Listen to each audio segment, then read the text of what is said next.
What's up, film family? Welcome to the Film Room Podcast. My name is Scott, My name's Dion. and welcome to our 2025 review. Merry Christmas, film family. Hey. Ho, ho, ho, ho. Hey. We're festive in this bit. I got my Santa hat on. I got it's red, my Christmas Yeah, sweater. no, it's Christmas. I got my Mike Tyson Merry Christmas, the Merry lisp. Christmas. You wore the same thing last year, didn't you? I think so, yeah. That's your one Christmas sweater? I've been wearing this for like 10 years. Damn. I think I had this in high school. Actually, Did that's you? more than 10 years. Yeah. I no, or maybe college. I think I got this in college. So it's I've had this for at least 8 years. At least. Mm. It looks like it. If you were in person, you'd be able to tell. I think on camera it looks a little better than it actually is. Yeah, it looks fine on camera. Yeah, there you go. No, it's mint condition actually. And I mean, Tyson, he's got the face tattoo, right? So like, Yeah, if some like it looks like there's maybe some of the graphic loop being lost like on his head, but it kind of blends into the face tattoo, so it kind of works. No, it does. It's vintage, yo. It works. It's Mike Tyson after a fight. Yeah, exactly. It's perfect. Yeah. Merry Christmas, y'all. Merry Christmas, everyone. It's the end of the year, 2025, and with that, we were going to be reviewing the year in movies. It's a little early. There's still a couple movies to be seen, for me anyways, most notably Avatar, Fire and Ash. Marty Supreme. Although I know you've already seen it, got to see it early. I'm jealous. I think that's it, though. You're like, I think there's movies. I think those are the two. At least the ones we were going to cover. Yeah, for the ones we're going to talk about. But I mean, there's still a couple movies that I haven't seen from this year that I want to. Not necessarily that we're going to do an episode on, but just ones that I haven't. Yeah, that's fair. Actually, Marty Supreme, did you include this in any of your lists for this episode? I did, actually. Okay, yeah. nice. Yeah. I was wondering if you're like, I don't want to because he hasn't seen it. I don't want to spoil it. I mean, obviously you're not. Well, gonna are we spoil doing it, spoilers for any of these movies? No. We're not going to Okay. spoil them, of course. But like, Okay. no, I'm glad you included it because I want to hear what you think of it. Still, we will talk about it when the movie comes out. But I'll just give a breakdown. I guess we will be talking about what movies exceeded our expectations, what movies underwhelmed, didn't meet our expectations, and then we're going to be going through a top five, giving our top five of the year. We're going to finish the episode with a game of Guess Who, the movie edition. But 2025 overall, was this a good movie year for you? What did you think of the year? Yeah, I think it was a good movie year overall. I mean, like I'm after making my list, I'm like, yeah, because for me it was actually tough to narrow it down. There's some movies that I didn't end up being on this list that you'd probably be like, wow, that didn't make your top five, or people be like, that's, and it's like, yeah, because it was at least the movies I saw. Maybe some people out there be like, well, it was a dog shit year. I was like, you saw a lot of dog shit movies. I'm sorry, I didn't. There's also a lot of haters out there. There is also a lot of haters. Yeah, they'll focus on what was bad, but I think there was a lot of good. It was tough for me to make a five.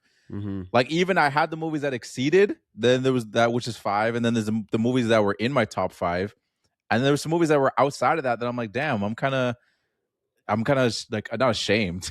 Yeah.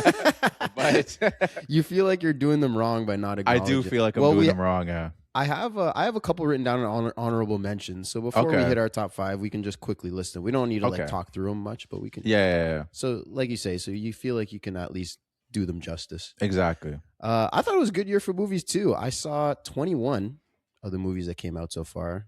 Were you able to count? Do you know how many? Yeah, I actually did write it down. I saw 37 movies. Damn. I included TIFF. Did you include TIFF? Cooked me. I did, yeah.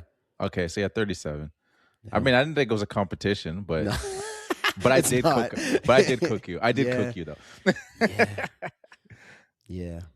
Hey, I mean, it is. Hey, it is what it is. Yeah, that's I love movies, and I feel like 21's still not bad. I mean, no, if anything, I actually thought that, like, when I saw 37, I was like, is that light? Like, I don't know, but I'm thinking like, no, that's paid in theater. It's not like I only saw 37 movies. I don't know how many movies I actually watched, not including like going back to watch classics for the first time. Like, numbers higher than that. That's the thing is I did some damage to my watch list this year. Yeah. Yeah, like of past films. Like if you've been listening, you know, like there's a laundry list of past films, like all-time classics that I haven't seen, and I did some damage to that list this year. So obviously I've seen more than 21 movies. Those are just the new releases. And I mean, we also say all the time we are not like movie critics or experts, so like those guys that have seen like 200 new releases this year, like that's just not what we're doing. Yeah, that's also just like a lot of money because I'm always eating popcorn. So like Yeah, that's true. just like that's starting to add. I wouldn't eat the popcorn for all those movies. That'd be very. I'd be looking like Santa Claus at the end of the year on podcast. I mean, a lot of those they're going to those movies for free anyways. Yeah, that's true. That is very true. So they can spend, on popcorn if they want to do so. Yeah. Okay, so I guess we'll jump right into our. Should we start with the family meeting? Sure. Yeah. Let's go into the family meeting. All right, let's do it. I don't have friends. I got family.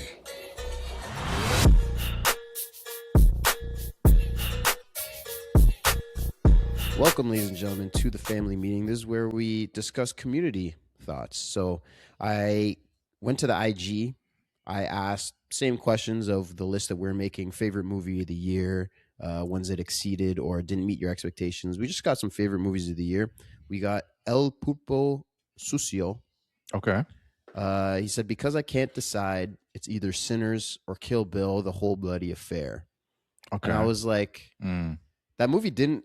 Yeah, I guess it screened this year. Yeah. I don't know if that counts. So I'm just going to say that his favorite movie of the year was Sinners. Yeah, that's actually an interesting debate to say Yeah. if it. I mean, technically, no, it's not. But it's the first time it ever released in theaters. So it is. If you were saying like, what was your favorite release? If we're getting technical, is that how you worded it? Did you say what was your favorite release, or did you say what was your favorite movie that came out in 2025? I don't know. Okay. I Okay. think I just said what was your favorite movie of the year. But I mean, you did go. You said that there was like some.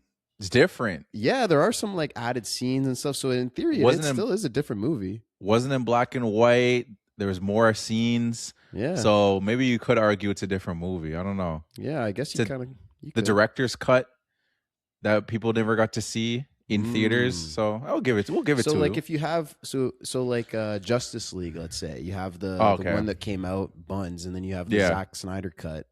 Those are two different movies, right? Well, those are jarringly different. Yeah. I think that you could definitely classify that as two different movies. Like there's whole different like scene. Like it's like way more than just like a little 5-minute deleted scene. It's like a whole different story arc.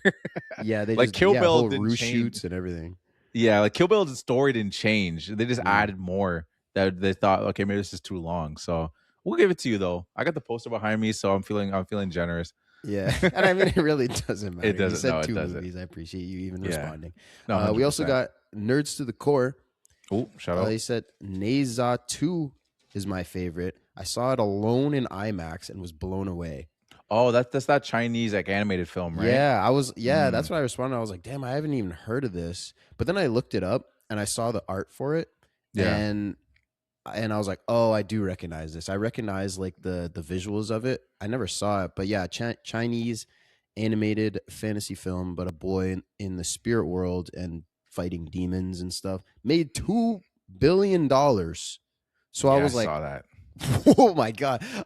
When I realized, I was like, damn, I'd never even heard of this. And then I looked up. I was like, okay, no, I definitely have seen this. So look it up if you haven't heard of it. Neza 2, Nezha 2. Did you see this? I haven't seen it. I wanted to see it mostly just because seeing the hype about it, because I saw that because I follow IMAX on Instagram, and like they were promoting the hell out of it, being like, oh, it's fine, because it was only in this is kind of like a Studio Ghibli situation with like, oh, it's not in English yet, so when it gets in English we'll let you know. And then they finally made like an English version, and it's gonna come to IMAX. And I looked it up and saw like, yeah, how much money it made. I'm like, damn, like that Chinese market did not play around. 2 billion is ridiculous. Like making 1 billion is a massive accomplishment. Yeah, doubling that's crazy. I mean, that's considering up there for some of the highest grossing, like not ever, but like, well, honestly, maybe ever. Oh no, yeah, 100%. That's crazy. I mean, Avatar's sitting up there with it was like 2.8 or something, so it's not far off. Yeah. I think at this point, I wonder if it's almost past, like The Way of Water. I don't know. I actually have been looking at I'm out checking all-time box office like that. Only time I ever check all-time box office is when like an Avengers movie comes out, or if Avatar comes out, because it's the only time it's even in question, really. Yeah, I just looked it up. Neza 2, it's 5th on the list. Damn. That's crazy. Out of nowhere. Have you seen out of nowhere? Yeah, like the first one isn't even anywhere near that. I don't know. They just went extra hard. I'm curious. Yeah. Well, he said it was really good, so I guess it's a good movie. Shout out to you, nerds to the core. Reddit. I asked the same question: what exceeded your expectations? What underwhelmed? Got a bunch of response. There was a whole bunch of people saying different things. But I want to shout out No Worth 2591. You got worth, man. Don't say that. You got worth, dog. Come on. Yeah, because he gave a solid breakdown of a good list of each. So he said what exceeded his expectations were Begonia, Hamnet, If I Had Legs, I'd Kick You, Bring Her Back, the Ugly Stepsister. Have you seen? You've seen a couple of those. Yeah, I've only even heard of the last one though. The Ugly No, me neither. The Ugly Stepsister. Maybe it's like a Cinderella thing. Maybe I've heard of The Ugly because I thought he was going to talk. It's like the guy that made Train to Busan. Like I saw that. That's one of the movies I saw at TEF. I thought he was going to say that movie, which but yeah, Ugly Stepsister. I've never even heard of that. Is that maybe he missed a comma? No, the Ugly Stepsister movie, 2025 horror drama. Okay, never even heard of it. All right, I'm interested. I'll have to look it up. What underwhelmed? He said Companion, Sinners, surprised me. Wake Up Dead Man, and Mickey 17. Okay. Some of those might be on some of our lists. And he said what met his expectations. Like he expected to like One Battle After Another, Eddington, and Friendship, and they lived up. He thought Weapons and Black Bag would be decent, and that's what he thought they were. He thought he would dislike Frankenstein, and he disliked it. Interesting. So, damn, Black Bag came out this year. That feels like forever ago. I remember seeing that. That was another thing where I was thinking back. I was like, this came out in 2025. I feel like I watched that movie like last year. Like a release from February and January feels like forever ago. Yeah. No, I know what you mean. I mean, even like Sinners was a long time ago. It was feel like a long time ago. It had that staying power. Like it was in theaters forever. It had re-releases. Everyone was talking about. And it's back again. Is it? Yeah, it came. They did a Halloween re-release and they just did a Christmas re-release. I don't know why they did a Christmas re-release. Yeah, I get nothing Christmassy about it, but they're like, people are on vacation. Come watch this movie. That's really what it is. Christmassy about it? Anyone get a gift? Perline comes to the juke joint and gives Sammy a gift. Yeah, I guess that's true. That is true. He gives her a gift too. Yeah, true. Yeah, that's true. Okay, I wanted to shout out Issue Embarrassed 8103. He gave a nice story here. So people were talking F1 in the comments. Yeah. And he said F1 ended up being perfect to take my elderly father to. He's having increasing difficulties following the plot, and this was easy to follow and fun for him. Oh, that's awesome. Yeah, I just love that. That was a nice story. No, that's dope. I like that. It's very like it's in the Christmas spirit. Yeah, true. Yeah, just like family. That's really family. Yeah. That's right. There was a lot of people saying Mission Impossible were underwhelming. A lot of Superman people saying underwhelming. Okay. People agreeing with me. I was surprised because I was getting crushed for my Superman takes. Yeah, they didn't see it. Go send them that clip. Yo, defend me. Where were you guys at? Yo, come on. Yeah. All right, one more. Die Corporation. Oh, we got a certified movie snob here. Oh, Die Corporations. Great name. Oh, that was the name of the movie. No, that's the name of the Reddit user. That's like very on the nose. Yeah. Go. Personally, Hollywood is over for me. I can stream free, and I tried with Mickey 17 like 5 times. Could not make it to the end. I turned F1 off after 10 minutes. Pure formula BS. Also, Sinners was horrific, and One Battle After Another was trash. I'm done with Hollywood. So many vintage foreign films and also Asian and other types of films that are far superior. Nice. Wow. Yeah, I don't even know what to say to that. Solid takes there. Yeah, disagree. Yeah, I just disagree. Thought it was funny. No, it is very funny. Yeah, it's just so. I don't know, man. I want to talk to that dude. Whenever I hear people like that, I just want to see what. Let me see what I want to see what your room looks like. But like, I don't want to talk to people like that because I feel like there's no value in even responding. They're just gonna like. Some people like just want so badly to be different. I think. Yeah. And like we said, there's a lot of haters out there. Like to say Sinners is horrific, One Battle After Another is trash, Hollywood is over. Like, yeah, I turned F1 off after 10 minutes. Like, come on, bro. I know. Like, you can't even say a movie's bad after 10 minutes. My thing with those people, it's like I always feel like I should know myself. Why would I ever turn on a movie that like? It sounds like he was never gonna like those movies.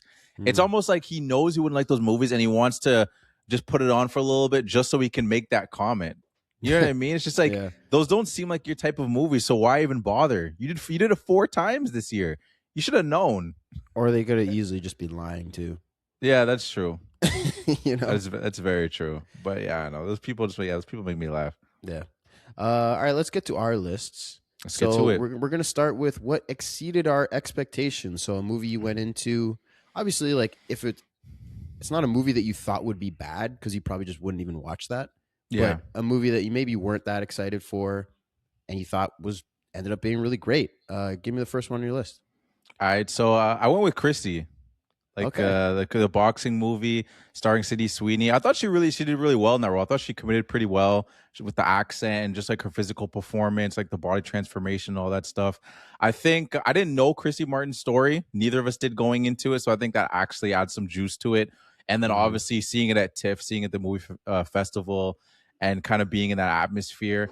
I think it was it's uplifting. I think it's funny, and it's more of a cautionary tale too, than people realize, at least if you haven't seen it, and then you kind of see what she kind of went through without spoiling it. But that was obviously there's a lot of hate around that movie just because Sydney Mhm. Sweeney's in it. And then one thing I have to say too about it is that like people are like, oh, this is just like Oscar bait kind of movie, which I find like it's just like a funny thing that happens nowadays, which is I think it's been like the last like 5 years of this, where it's like people always say about biopics, but I'm like, people have been doing biopics for the longest time. You know what I mean? It's like I feel like they only say that Oscar bait thing with people they don't like.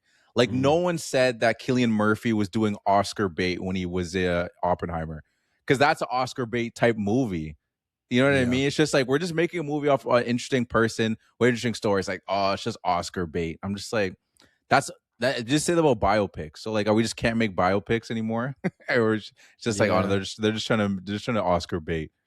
Yeah, I mean, I honestly don't disagree with them that much though. I think maybe not Oscar bait. Like you're still trying to make a good movie. You're not like, okay, I'm doing this for awards. These are the I think it's just like these are the kind of movies that the Oscars gravitate towards because they want to show how deep they are and like look Mm, how incredible this performance is about a real person that went through an incredible story and the depiction of it is so powerful.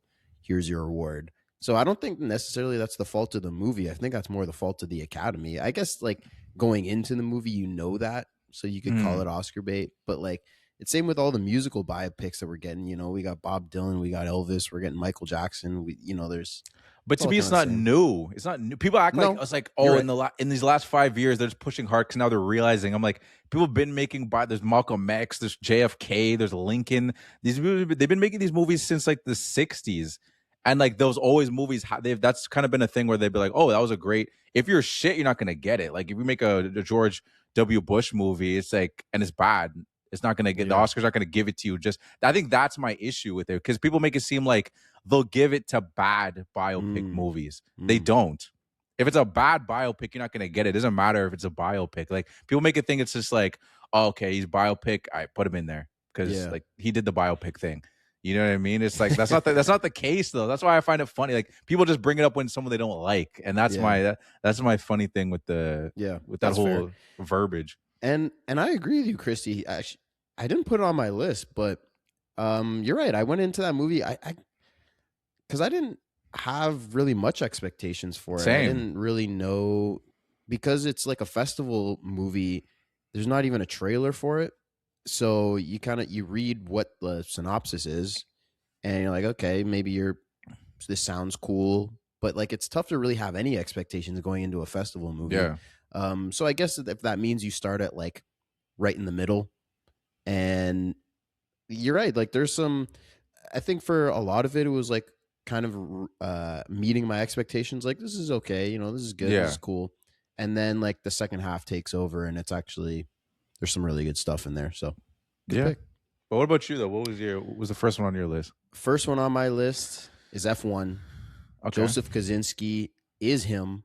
I I thought it was very similar to Top Gun Maverick Mhm. before even realizing it was the same director. And it even says it on the poster, like from the same guy that Oh brought yeah. you Top Gun Maverick. I don't know. I guess I was not reading. I wasn't really Maybe you thought it was paying attention. producers or something, because they always put that, like something that just be like same people Well, it's that producers produced. as well. Okay, that's fair. It was both. But honestly, like, I mean, a big reason it's on my list is because I didn't have high expectations for it. Like, I knew it was coming out. I'm like, okay, Brad Pitt.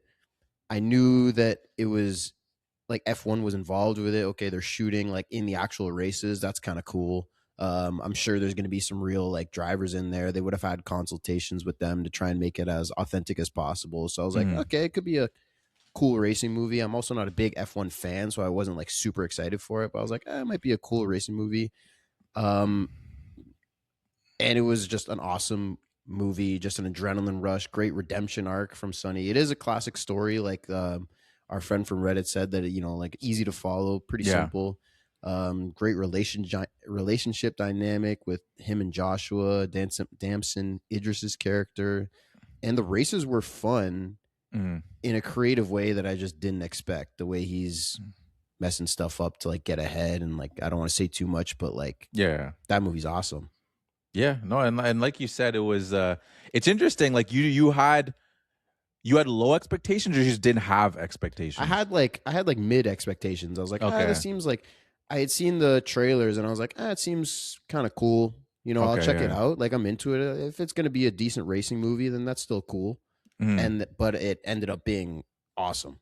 Yeah, you ended up seeing it twice, right? Yeah. I saw it once in IMAX, which was dope, and then I saw it in 40X, which is the ones on the sides. Oh yeah. And I feel like for some movies that's kind of maybe doesn't really add that much, maybe even like worsens the experience. For this movie, it was perfect. Like the POV shots when he's racing, and then so we just see more of like the track on the side, or like the fans on each side as we're driving down the road. It was sick. That's a movie they could have brought back for the holidays. Why not?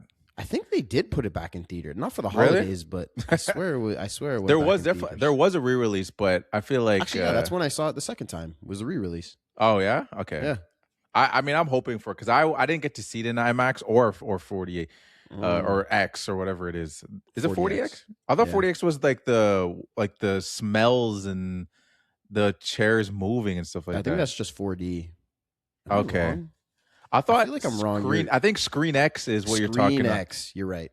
Okay, yeah. Because I was like 40X. I'm like, I feel like that's like smell, like that's the other sense. And I was like, or like water spraying. Yeah, like water spraying at you and shit like that. Horrible. That's terrible. It's horrible. I can't believe it still is going on. I don't know how many people are like, yes, I gotta watch my new favorite movie, 40X. Like, let me go watch Avatar: Fire and Ash and get burned while watching the movie. That sounds fantastic. That's what I'm saying. Yeah, I don't know, but no, that's a good pick. I like that pick. What's your next one? My next one is Thunderbolts, and again, this list the again, New Avengers. Yeah, exactly, the New Avengers, and this is just because like my expectations were so, like, I lost majority of my faith in Marvel because but like the buzz got me interested. People were talking about it. Everyone's like, what, this one's not bad. So that's all I needed to hear. That's all I needed to hear. So I was like, you know what? It's a Tuesday. It's cheap Tuesday at Cineplex. I'm also like a Cineplex member, so I was like, I get an extra discount. Like, let me go take a chance. People say it's not bad, so I went into it, and I think Florence Pugh, like, his performance as like it was great in this movie, and she had a character that I actually felt like you could connect with. Like, they brought it back down, in my opinion. I don't know if you've even seen the movie. I'm not trying to get into any spoilers or anything like that, but I've seen it like in bits and pieces. It's actually when I was on my trip. Yeah, when I was on my trip, it was it was on like one of the TV. Like, they had the like a rotating kind of roster of movies, and it was one of them. So when I was like in and out of the room and stuff, I kind of like saw it. So I never fully watched it. I didn't add it to my list of like ones that I've seen because I never sat through the whole thing, but I have seen parts of it. Okay. That's it. Yeah, when you're like, I've seen bits and pieces, I'm like, explain yourself. Like, I don't know how you just see bits and pieces of a movie. I'm like the guy, I put it on for 10 minutes, turned it off, it was terrible. So then I came back and turned it on again, gave it another chance halfway through. No. Well, you're talking about Florence Pugh's performance. Yeah. and I saw like her rallying the team and like some big moments. I feel like Mm. so I can appreciate her performance too. To me, they just didn't short side like her emotional journey that she went on. Because like in Marvel movies, the classic thing is like something sad happens and they just immediately have to throw a Make a punchline in it joke, because they don't yeah. want us. Yeah, because they don't want people to like to sit in it. Because like these movies are supposed to be fun, which is fine. Because at the end of the day, they're kids. They're like they're teen movies. So I just have to kind of respect that. Like like we're not teenagers anymore. So like these movies aren't made for us. So like as we get older, we're gonna be like like come on. But it's just like it's one of those weird things where it's like you made these movies for us and you still keep trying to pull us back in with nostalgia things and be like, Mm. hey, look, we're bringing this person back. It's like, oh, cool. But then you still make a teen movie. It's just like, why'd you bring me back? Like, I don't like, why you keep trying to pull me back? Like, just act like we don't exist. Try to get the next generation. But you keep trying to, I mean, they're doing with Doomsday and Yeah. like they can't do this where they keep just like, hey, come back. And then we come back and it's just like, just dog shit. And even Like, even as teenagers, you could still like you're still literate enough that you understand when a bad thing happens that you don't just move past it with a joke. Like basically the whole thing just changed after like Guardians when that was just a full on comedy and they realized oh everybody yeah. loved it and then they just made every movie like that. But even like in the Guardians trilogy, yeah, obviously there's lots of jokes in it, but like when there's like you say a sad moment, you got to sit in it and you got to deal with it. You don't just kind of like you got to have real emotion and real stakes in these movies regardless of if it's a comedy or not. Exactly. But that's why it was on my list because I had very low expectations and I appreciated that they actually had these characters go through things and actually let them deal with it. And it was still that still had its funny moments too. It actually got me looking forward to seeing these characters again. I Mm. don't know what they're gonna do with them going forward, but it was the first time I got in a while that I watched a Marvel movie and it was like I found it pretty interesting. So I had to give it to Thunderbolts. Sure. I'll stick in the MCU, and I went with Fantastic Four. One Mm, that the next one that exceeded my expectations. I was kind of same thing. Marvel just low expectations, expecting basic Marvel slop. But I'm invested in these characters. I like the Fantastic Four, so that's why I went to see the movie. Like a mm, lot of, I just haven't been watching a lot of Marvel movies because they've been bad. But this one, I was like, okay, no, I like these characters. I want to go see. I thought it was really good. You know, there was that fan service, like that nostalgia, but not too much. They didn't overdo it. There's some mm. awesome action sequences in that movie. They all had good chemistry with each other. The cast, like they really made me buy the whole family dynamic. Um, there's constant like change of plans in that movie, and like they're improvising when they try this and it doesn't work. So Reed has to like figure out something else, and then they try this, and like it was a great ride. It had some real emotional moments too, and not an amazing movie, but actually Yeah. really good. Yeah, no, I agree. It didn't end up making my list, but I completely agree. It definitely exceeded my expectations because I mean, I actually had a little bit more expectation because I was like, you know what, I like Thunderbolts, so like, hey, maybe they're on to Mm, something. mm, And I still do think like they're on to something because like again, I feel like those movies are like an improvement of what we've recently got. And it didn't feel like we didn't have to. There's still, like I guess a little bit of nostalgia aspects to both of it, just because like we also grew up watching Fantastic Four, so like that in itself is kind of a nostalgia thing of like, oh, like I remember these guys. Like these aren't new heroes that we're taking a chance on, mhm. but it still was. We definitely would do a whole episode on it. So if you want to hear our full breakdown, we definitely had some things we loved and didn't love about it. But I definitely agree that it was exceeded my expectations. Yeah, that's why I say it's not like an amazing movie. It's not S tier Marvel, but Yeah, considering where I came in with the expectations, definitely exceeded it. We'll see where we go next year. They got Spider Man, Doomsday. yeah, Excited for true. both of Is Doomsday those. the next thing? Spider I Man. don't actually. Spider Man's before Doomsday. Yeah, Was he even connected? Spider Man's kind of like in his own thing it's sometimes. Like got I to don't be. know. Yeah, well, I guess we'll see. We'll see. It's got to be But that's a good pick. somewhat. Yeah, I don't know. What's your next one? My next one is The Roses. So I don't know if you've heard about that. Oh, you I've heard of told that me movie. about this. I never ended up seeing it Yeah, though. so it's Olivia Colman and Benedict Cumberbatch, and it's like I was gonna call it like a rom com, and it's like it kind of is, but it kind of isn't. Like the movie's hilarious. Like I've always been a fan of like British humor, and I definitely think that comes from growing up watching a lot of Guy Ritchie movies and just like Mm. watching shows like Misfits and stuff. Like I'm just like there's probably some other stuff too, but like I just love that like that crude British humor. And like the movies, basically the synopsis of the movie is like you have like these two people that are in a relationship and their lives are going on two different trajectories. Like one person's kind of like moving, and this isn't a spoiler, like this is like the synopsis of the movie. One person's kind of going up in their career, one person's going down, and like the other person was up and the person was kind of down. And you kind of Mm. see them going through like the relationship dynamic between each other's changing, like they have kids and stuff like that, and you kind of see the resentment going both ways, and it's just the way they handle is just so hilarious. It's like just the way they roast each other and just like the way they talk to each other. No, like it's such a good time. Like I wasn't even like I saw the trailer and I wasn't sure if I even wanted to see it, but it was like, you know, it's a perfect movie to go see with your girl. It's like just Mhm. a fun, I guess I would call it a rom com. It isn't on IMDb and the thing they don't call it a rom com. It's called like a dark comedy satire. Oh.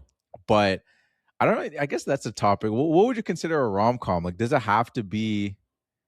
Well, it's got to be funny. There's got to be comedy. Yeah, And yeah. then as far as romantic, I feel like I hate to pigeonhole Generalize. like Mm. a whole genre, Yeah. because what's great about movies is being creative and doing something different. But I feel like kind of what I am used to in like a romantic comedy is like a two people kind of coming together by the end. But I Mm. suppose romance can be like a negative. Like it doesn't always have to be a happy ending. So it can be Yeah. two people in a relationship that end up breaking up. But the fact that Hmm. they're like in a relationship and have kids means like they're in a relationship. So I Yeah. guess that's the romance. Yeah, I guess so. It's a good watch though. Like I'd recommend this to anybody. Honestly, like I think you could watch it with your girl or watch it without your girl. I still think you get some good laughs in there. It's a pretty funny movie. So I had like no expectations basically on it, Mm, just because I was like I just saw a quick like teaser trailer and like Eloise, I'll shout out the producer, was like, oh, we shout should go out. see that movie, and I'm like, yeah, 100%. I'd take you to see all these boy movies sometimes. So like it doesn't hurt me to go see those kind of Does she movies. not like boy movies like Mission Impossible or Marvel? Like if you know. She I I I think she likes them every now and then, but I think it comes to those times where it's just like, you know, we watch Ballerina, we watch Mission Impossible, we watch F1, you know what I mean? Where it's just like, can we watch a different kind of movie? And I'm like, yeah, that's fair. Like right now, we've been very much like on that one side, so we can flip over. Okay, nice. We don't only do that on the Film Room podcast though. I'm gonna defend ourselves though. We mix it up. No, We did for sure not. Materialist. We were Rental Family. We did. I mean, we haven't done Past Lives, but we like those different kind of movies. We're not just only doing action movies on this podcast. No, of course not. I don't want to say I love rom-coms because in general I don't, but like Yeah, I just not love opposed. good. No, I'm exactly. I'm not opposed to it, and I just think and like Rental Family is not even a rom-com. Like No, it just yeah, there's movies that are more emotional or just aren't big popcorn movies, yeah, and those are still fun. Even like indie art house movies, yeah, some of those are exactly. great. Okay, What about you? What's next? next I have Black Bag on the list. We mentioned it Mm, earlier in the episode. This is Steven Soderbergh's British spy film starring Michael Fassbender and Kate Blanchett. For those of you that don't know, Michael Fassbender, his character is tasked with finding out who the traitor is among a group of spies that includes his wife, Kate Blanchett. You've seen this movie, right? yeah, I've seen it. Yeah, I didn't get to see it in theaters, but I saw Yeah, I it. didn't see it in theaters as well, but or either, I suppose. Does that make Yeah. sense? I didn't What? see it as well, or I didn't. I I feel like don't I didn't know. see it either is the right way to say it, but can you even say it the other way? I don't know. I mean, I understood what you meant Yeah, you either know what I mean. way, but that's a good question. I don't know. But yeah, this movie I heard good things about it, so I was going in and I was Mhm. like, okay, I think this is gonna be good. I'm excited, and I ended up like really, really loving it. It's set in this world of like high class snooty people Mhm. that you kind of want to be because they're rich and cool. Yeah. They're spies, but they're actually all just like childish assholes that kind of hate each other. Yeah. And it's got like that Tarantino style writing Mm. with really long scenes of just people in a room talking Yeah. with the tension that I talk about, because we know that there's a traitor among them, and Michael Fassbender's character is like sitting back trying to figure out who it is. I think it does a good job of like almost in a whodunit style. Like Mm. everyone, it has like a motive, or like I said, they're all kind of assholes. So like anybody could be the traitor. So it does a good job of not giving it away. So as you're watching the movie, you're trying to figure out who it is. The dynamic of what's he gonna do if it's his wife, and like that when they're Yeah. talking to each other, it just really works. It's very tense. The volatility of these characters that do not hold back. So it's Yeah. just fireworks in every scene. And they have the cool black bag device. So basically in the movie, they all have this agreement that due to their Mm. nature of their work, they're spies, there's a lot that they can't talk about.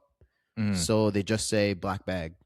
Yeah. It'll be Michael Fassbender and Kate Blanchett, husband and wife. It'll be like, oh, where are you going this weekend? Oh, black bag. Can't tell you. Mm. And Yeah. it just makes it so easy to lie, so you don't know who you can trust. It totally works. There's some unexpected, like funny moments in it. That's a great movie. Yeah. I mean, maybe we should do it at some point. I don't know what would be the best time to do the movie, but Whatever. I have mixed thoughts on the movie. I still liked my viewing. I don't think I liked it as much as you. So I think it'd be interesting to talk about it, or we can just do it off pod if it doesn't work out. But I'd definitely be interested to talk more about it, because there was elements of it that I was just like, that didn't work for me. Overall, I liked the movie, but there was an element that didn't work for me. So that I like the pick though still, because I feel like just to put people onto it so people can go to watch for themselves. Yeah. So I definitely think it's worth watching. But I had some mixed feelings on it. Interesting. Yeah. Yeah, obviously we're not going to get into spoilers here. No, for And sure. I'm sure it's tough to mention those things without spoiling, and it's not exactly what this episode is about. So, and I loved it, so I'm down. Let's do it for an episode. 100%. Okay, next one. Do you have any more? Another on my list? Yeah. Yeah. The Furious. Nice. That's my next one too. Let's do it. I had to put the Furious on there, bro, because this is a kung fu movie directed by Kenji. What's it called? Tangigati, or how do you say his name? Do you have him on there? Tanigaki? That's what I have written down. Okay, yeah. And honestly, we said it last time after we watched the TIFF, and I still stand on it because it hasn't changed. It's the best action set piece movie I've ever seen. Like like to me, when I was watching it, like I was mostly in disbelief in this movie with the hype up of like, these guys are actually doing these stunts. And just as the movie kept going on, obviously it was juiced up. We saw it Midnight Madness at TIFF 50, and people are going absolutely bananas. Some good, some bad. If you want to listen to our TIFF episode, you can get more on that. But the movie was just absolutely insane, and like expectations were like basically on the floor because I had no idea any context. Like people were there that were like, oh yeah, this guy's a legend in like kung fu movies, and like this guy's a legend in martial arts. I didn't have that context. Wasn't familiar with the director. I didn't really know what it was going to be about, because like you said earlier with TIFF, it's like you read the synopsis and we're like, okay, so it's a revenge movie. That's basically all they told us. Yeah. There was no trailer. There was one image. Yeah. So expectations were literally on the floor. so and it just exceeded. It was a great experience. Yeah, I couldn't agree more. You want to talk about boy movies? Oh, yeah. Obviously, not that a girl can't watch this and enjoy it. Yeah. But like, you don't want to talk about a stereotypical guy movie. Just high octane action. That's all this. There really is no story to this movie. But what's so good about it is that it's not trying to be anything other than that. It knows exactly what it is. We got like 6 crazy martial artists. Let's have them go through this story and just fight each other in the most insane ways you've ever seen, with cool weapons and different settings. I expected a fun action movie because I mean, like you say, like, I wouldn't say on the floor. That's a funny way of putting it. Just having, because you don't know. Yeah. I expected a fun action movie, but I mean, that's what I got. 10x. Yeah. No notes. I mean, watch this movie when it comes out next year. Yeah, I think I was being a little. I'm definitely exaggerating on the floor, because when I think about it more, I'm like, they're not gonna bring like there's obviously movies that everybody loves that come at festivals, but for Midnight Madness, at least I haven't. They never have delivered on any bad movies. They Mm. because it's like such a small selection. Like with the whole festival, there's so many movies, but Midnight Madness, there's literally only like five, Yeah. or like there's like 10. So it's like a very small amount. So usually they're gonna be like, okay, this movie's got to be crazy in one aspect. It's got to be crazy funny. It's got to be crazy scary. It's got to be crazy something. So whatever it is, going to deliver on that thing. Mm-hmm. So I should have expected it to be wild. Yeah, and like you had told me going in, like it because the movie starts at midnight, you got to keep people awake. Yeah. And this was the third movie that we saw in the same day. Yeah. So we had already watched 2 movies. We had gone out to dinner and all this stuff. Now it's midnight. It's already been a long day. If it wasn't great, like could easily start dozing off. Oh, 100%. This movie supposed to come out, I think, around like April next year. Okay. Yeah. Check it out, guys. Awesome stuff. 100%. 100%. I'm almost debating if I want to go see it again. If they do like an IMAX release or something, and I want to just bring somebody, I might, to be honest.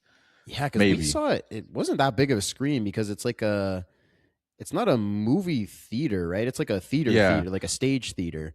So like they kind of just drop down a screen and project it. It's really not that big. Seeing this in IMAX would be freaking unreal. Yeah. But there's also a little bit of that element for me too, where I'm like, I don't know if I can top that experience of everyone just freaking out. Like, yes. Yeah, I don't know. But hey, yeah, that was my. Do you have any one last one or no?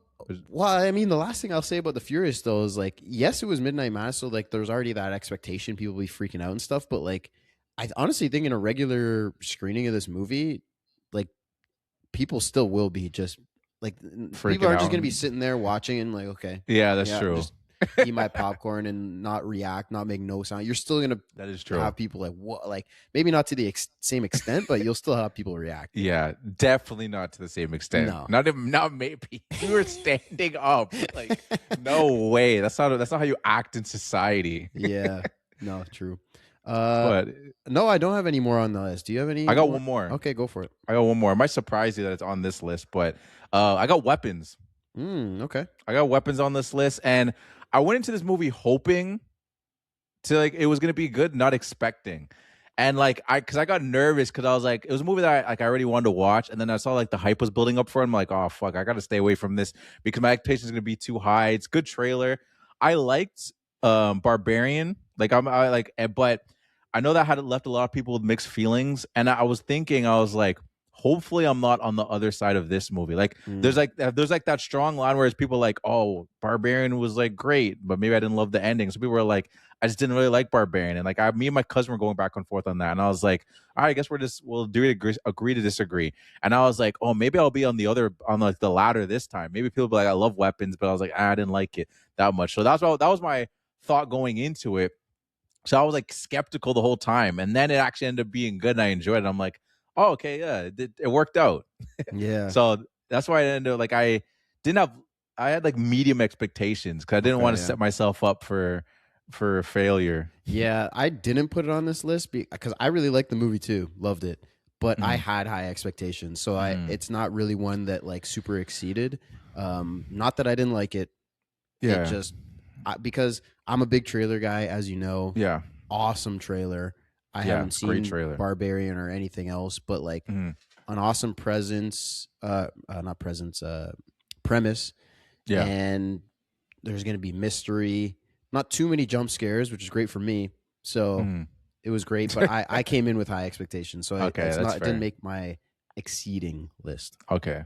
That's fair. So I guess that's it for expectation. Now we're on to disappointed. Now for the negative. Yeah, we were talking about how we're going to break down this episode. We were like, okay, do we want to underwhelmed, and like we don't want to start on a bad note. So we started with what was better than we expected. Now we're going to start with what disappointed us.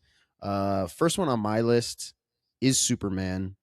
Not a terrible movie, but I expected a little more from James Gunn. It's got a lot of good stuff in here, to be honest. Like Lex was great. I thought David Cornsweet was great. Superman. The Justice Gang was funny, but my biggest issue is just it tries to do too many things. This is what I thought going in from the trailer. So so basically it all felt a little watered down to me because they didn't fully flesh out any of the stuff. They kind of half-assed, so it didn't land in the end. It was just a little too much and disappointed me.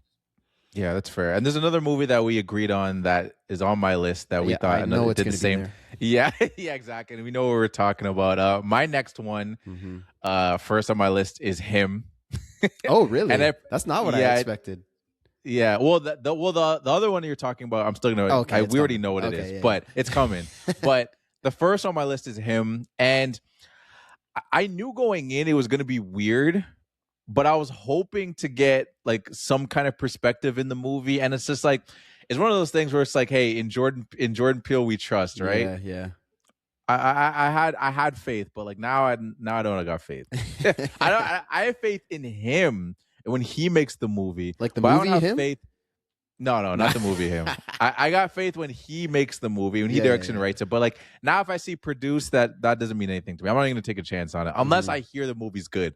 I'm not jumping in opening weekend if it's like, oh, it's a Jordan Peele produced movie. We got a lot of cool visuals and like I knew that's what we were gonna get, but like that's all basically we got. yeah, yeah. I thought about putting it on my list, but I didn't. Kind of in the same reason as Weapons, I had low expectations for this Mm, movie. Like from the trailer, I was like, this looks really messy. It doesn't really even look like there's a whole lot of story. It looks like it's just visual chaos. And that's exactly what we got. I yeah, didn't like it. Totally agree with you. But because I came in with low expectations, it didn't really underwhelm. It was just that's like, fair. didn't expect to like it, didn't like it. Yeah. That's fair. All right, what do you got? Next on my list, I have Warfare. The war I film came out remember. earlier this year, written by Alex Garland, directed by Ray Mendoza, who was actually a Navy SEAL and in the real events of this movie that takes place in Iraq 2006. And this Yeah. movie has great critical reviews. I've Hmm. talked to people that have seen it and they really like it. So going into it, I was expecting something really good. Yeah. And like you said with like the barbarian thing, there's maybe some people on the other side. I guess I'm on the other side of Warfare. Really Hmm. didn't like it. I thought the feel of it was super inconsistent. It really hinges on being a very raw and real, but Hmm. then it's very dramatic in some Hmm. moments, and to me you can't do both. If you're gonna go real, make it like a documentary style almost and really Yeah. go real. If you're gonna go dramatic, like a bomb goes off and people shooting but the characters are like out in the open, like taking their time to get up and like, oh man, that really Yeah. affect. I'm like slow motion, like when just cutting out of a guy screaming and just, I don't know, it No, didn't I work get for it. me. And if you're gonna go dramatic, go dramatic. And but because they didn't, the story is quite uneventful. Yeah. Pretty much all takes place like in this house, Hmm. and the story was taken from the accounts of those that were actually there. So I'm sure it's Oh, very okay. true. I'm not Yeah. complaining about the validity of the story, but again, if it's an uneventful scenario, go with a realistic style because then you're juicing up a story that doesn't have anything to it. So it just becomes like a dramatic movie with a boring story. And I didn't like it. That's fair. And that's a fair take. And I haven't seen it yet. Mm-hmm. I'm still actually kind of interested in seeing it because I've heard mixed. Like I heard you're the only person that I've actually heard say that they didn't love it, but I definitely knew there was. I just like people that I don't actually know, just people with comments online. And sometimes I take all those with a grain of salt. Yeah. It's more so the people that I actually know that are. I don't know what your perspective is. Maybe you just hate everything. So Right. Like that but I know guy you from the family meeting. exactly, Yeah. exactly. So when I see people say like, "Oh, I didn't like," I'm like, I feel like you leave a comment on every movie saying you don't like it. You Mm-hmm. only like the movie that only 3 people have seen, and it's like there's a videotape you have to go get from a guy or something, and Yeah, but exactly. There's actually no audio in it. You just have to exactly. imagine what's happening. But the juxtaposition of the mise en scène is fantastic. Exactly. But that's an interesting one. And it's funny because now you told me you don't like it, and I want to watch it now. Yeah. Which is funny. Like usually that list is like, I feel like this list could work both ways. People be like, maybe not. You kind of got me interested though. Is it really that bad? Mm-hmm. So Well, I think, I mean, like I said, like public opinion is very high on this movie. I've heard a lot of people say yeah, it's really good. So I mean, you could watch it and you could love it. And like you say, that sometimes it's just agree to disagree, which is fine. There's one even moment I have to mention this. Okay, yeah. It's not a Is it spoiler. spoiler? It's not a Okay. spoiler. It's not a spoiler. It's just a tiny little thing that happens in the movie. There's two people that are watching a screen of like a drone flying by, and they're like getting information. And one of like the leaders of this group, like this troop or platoon, whatever, comes like to check on him. Is like, okay, what's going on here? This, okay, cool. Keep an eye on that for me, will you? And then he leaves, and then there's like, yeah, you got it. To me, that literally took me right out of the movie. Was so patronizing. Like, you have two trained army guys watching. This is what they're doing right now. They're watching the screen. Yeah. You come in, check on them, say like, keep an eye on that for me, will you? I'd be like, what the fuck? Like, what do you think I'm doing, man? Like, you know what I mean? Like, that's such a movie thing that like, there's no way 100%. someone would do that. And it took me right out of the movie. That's not fair. Like it. What's next on your list? Oh, that's funny. I got Wolfman. So this is a movie that came out early. I almost forgot about this movie. Damn. It had to me, it had one of the best teaser trailers of the year. Like, I was really hyped for that when I saw the trailers for like in December of 2024. Oh, and they're like scratching the name into the that was cool. And I was like, oh, that's tough. But the writer and director of the movie, Lee Winnell, he directed two of my favorite movies, Saw and The Invisible Man. Saw, I was like, all right, this is my guy. Like, he's been in and out. Like, he's done horror, but then he's also like leaned to like thriller. And then this was back to horror. And like, he already did the remake of Invisible Man, where it's like he did a new age version of Invisible Man. So I was like, oh, he's doing a new age version of the Wolfman, which kind of goes back to like the Frankenstein Dracula. So I'm like, okay, he's getting on that wave of the Nosferatu and the Frankenstein. I was like, I'm gonna give him a chance. And the start of the movie it was promising, and it had like really cool. It had a really cool perspective of what the wolf sees. Like, when he transforms, when he sees people, it looks like, I don't even really know how to put it into words. It looks insane. Like, everything gets kind of blue, and then like their eyes and their faces look kind of different. And like, when you're in the theater, like the way he's hearing their voices, it like the way you can kind of feel like their voices like moving around. I was like, oh, this is insane. And I was like, as I was going, like, oh, this is hype. Like, I like this perspective. But then, like, as we got to the end, like, I felt like it kind of fell flat, and like the ending wasn't really memorable because I actually forget how it ends. So that really tells you. I didn't even want to look it up because I'm like, the fact that I can't remember how it ends means it didn't end that well. Because I remember leaving the theater, I was like, I was kind of like, I looked at my sister, I was like, was that buns? She was like, it was kind of buns. Wolf buns. Yeah, wolf buns. Yeah, we buns man, wolf buns. I'm gonna have to text her, ask her. You have to figure out what you're calling that. Yeah, one. I felt underwhelmed walking out of it. Unfortunately, didn't see that one, so I don't really have any interesting perspective to add. The only one thing I'll say is that I saw, because you're talking about like there was a Frankenstein movie this year, and there was a Nosferatu, and Wolfman. There's a Dracula movie coming out. Oh yeah, I did see next that year. So like, we're fully in the monster. With Christoph Waltz is in it too. That's literally what I was gonna say. I was like, bro was just in a Frankenstein movie, and now he's in a Dracula movie. He's gonna be in the next werewolf movie, or he's gonna be in I don't know, what's another monster? He's gonna be in a mummy we're getting a Brides. We're getting a Frankenstein's Bride. Is Christoph Waltz in that one too? I don't know, but it's Christian Bale's in it. He's the Frankenstein. Yeah. We're getting a werewolf movie, but Robert Eggers is doing it. That one's probably gonna be done right. That one right, that's coming up. That's got Willem Dafoe, Werewolf, his guy. I think so. Yeah, I don't know. And I don't know who else is in it either. But yeah, that's Wolfman. Just disappointed because how I trusted in directors and writers. When I like your work, I'll go check your stuff out, man. I'm loyal like that. Yeah, of course, it's a director's. Sometimes they disappoint. Industry, and you're right. Yeah, sometimes they miss. Next on my list, I have Materialists. You mentioned it earlier. Just like you said, this is a director that I really like. It was Celine Song's rom-com starring Dakota Johnson, Pedro Pascal, and Chris Evans. It followed Dakota Johnson's a matchmaker, and she's facing questions of the business, what she's doing based on her own relationships, kind of a love triangle situation. And Celine Song's last movie before this was Past Lives, a movie that we both really love. I was very excited for it. And the movie wasn't terrible. Yeah, no, it was good. But again, I came in with really high expectations because of the premise and because of her last film. It lacked some of the subtlety of the first one. Mhm. You know, the first one, she introduces this question, presents like two options almost, and then kind of lets us sit with it and think about what we would do in that situation. And it's really thought provoking. I really love that. But in this movie, she chooses for us, and the whole narrative is really comes to like a this is right and this is wrong thing. Mhm. And to me, what was so great about the first one was that it didn't have any of that. So yeah, I was a little disappointed in Materialist.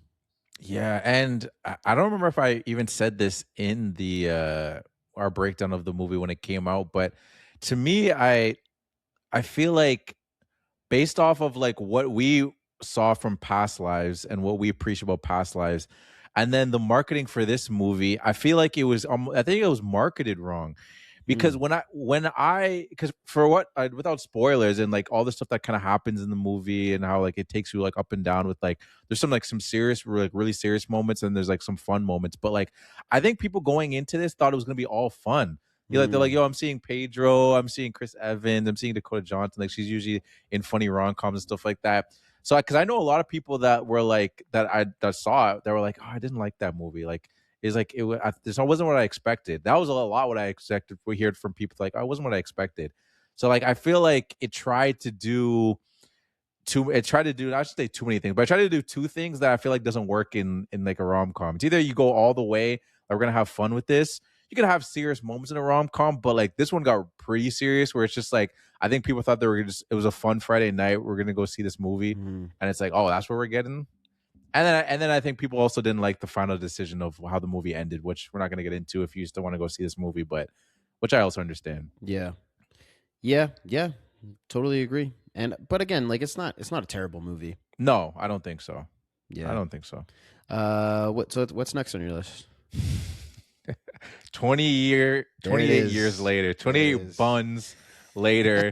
I went in this movie with an open mind, not expecting it to be like the last two, because that's the worst thing you could do. Like this is like I like the element of like of evolution of the infected. You know what I mean? Like Mm, the story for me though, I just has many holes that I like that they want you to fill in with the sequels, and like I just don't accept it. Like I just don't believe they earned it. And like we talked about this, and I don't know if I think this was off pod or on pod. I can't remember. We're talking about Kill Bill, and I know you weren't comparing it to Kill Bill, but I understand your thought process when you were saying it's like, well, Kill Bill leaves a lot of holes, but I was like, yeah, but Tarantino earned me being like, I will wait for your second movie. You can leave a little bit of holes, and those can be answered the next one. This is trying to be its own thing. We're 28 years later. We're not connecting to the first movie. We're not connecting to the second movie. The style is different. The tone is different. All right, cool. With fresh slate, where mm-hmm. this is a new thing. You haven't earned anything for you to be like, hey, wait for the second one. No, make the first one good and maybe leave a little less holes. That leads me to the second one. To me, there were just too many. Where I was like, don't worry, this and this and this. You'll get all these answers as we keep going. I'm like, no, that's not Mm. what we're doing here. This isn't a TV show. This isn't a TV show. Yeah, I disagree. I mean, we talked about this in the episode. You can go Yeah. check it out if you guys want to hear a whole breakdown. But like, I enjoyed the movie, um, and it's like you say Tarantino earned your trust almost to like let it sit there, wait for the second movie. But Danny Boyle is the same guy that made the first one, so like that doesn't count for anything. No. Damn, Because Danny Boyle he has a couple misses. that's fair. So it's not like I mean, not saying Tarantino all his movies are perfect, but like because he has one movie I don't like. Like I don't really actually I won't get into it, but I'll get into it if we ever do the movie. So Okay. but a little tease, I guess. But nah, Danny Boyle didn't have much. He didn't have much. And apparently he doesn't have yours either. You didn't like freaking what was the war movie you just said? That's him. Oh, that's Alex Garland. Oh, Alex Garland. Yeah, That's that's Garland. true. That's the That's writer. true. But Garland wrote that. Garland wrote this. Yeah, yeah, and I liked it. Like we're different, man. You That's fair, and I'm fine with us disagreeing on it. yeah, of course. I'm strong set on my dislike. I mean, you're not wrong. It definitely leaves a lot. I wouldn't even say holes. I would say it definitely that it's going to be a sequel because it opens up to future stuff. But at the same time, like going into this, they knew they were going to make a trilogy. Like the next movie's coming out in January. So like Yeah. that the earlier this movie came out, I don't remember exactly when, but earlier this year. So it's been like what Yeah. 7-8 months between movies. So Mhm. like there was clearly like it almost is like a part one, part two. If they name this 28 years later, part one, and then part two, would you Yeah. feel better about it? You know what it is though, and I'll go deeper into it because I don't want because I just didn't want to spoil it with this, but I'll say the stuff with the mom is what really took me out. Mm.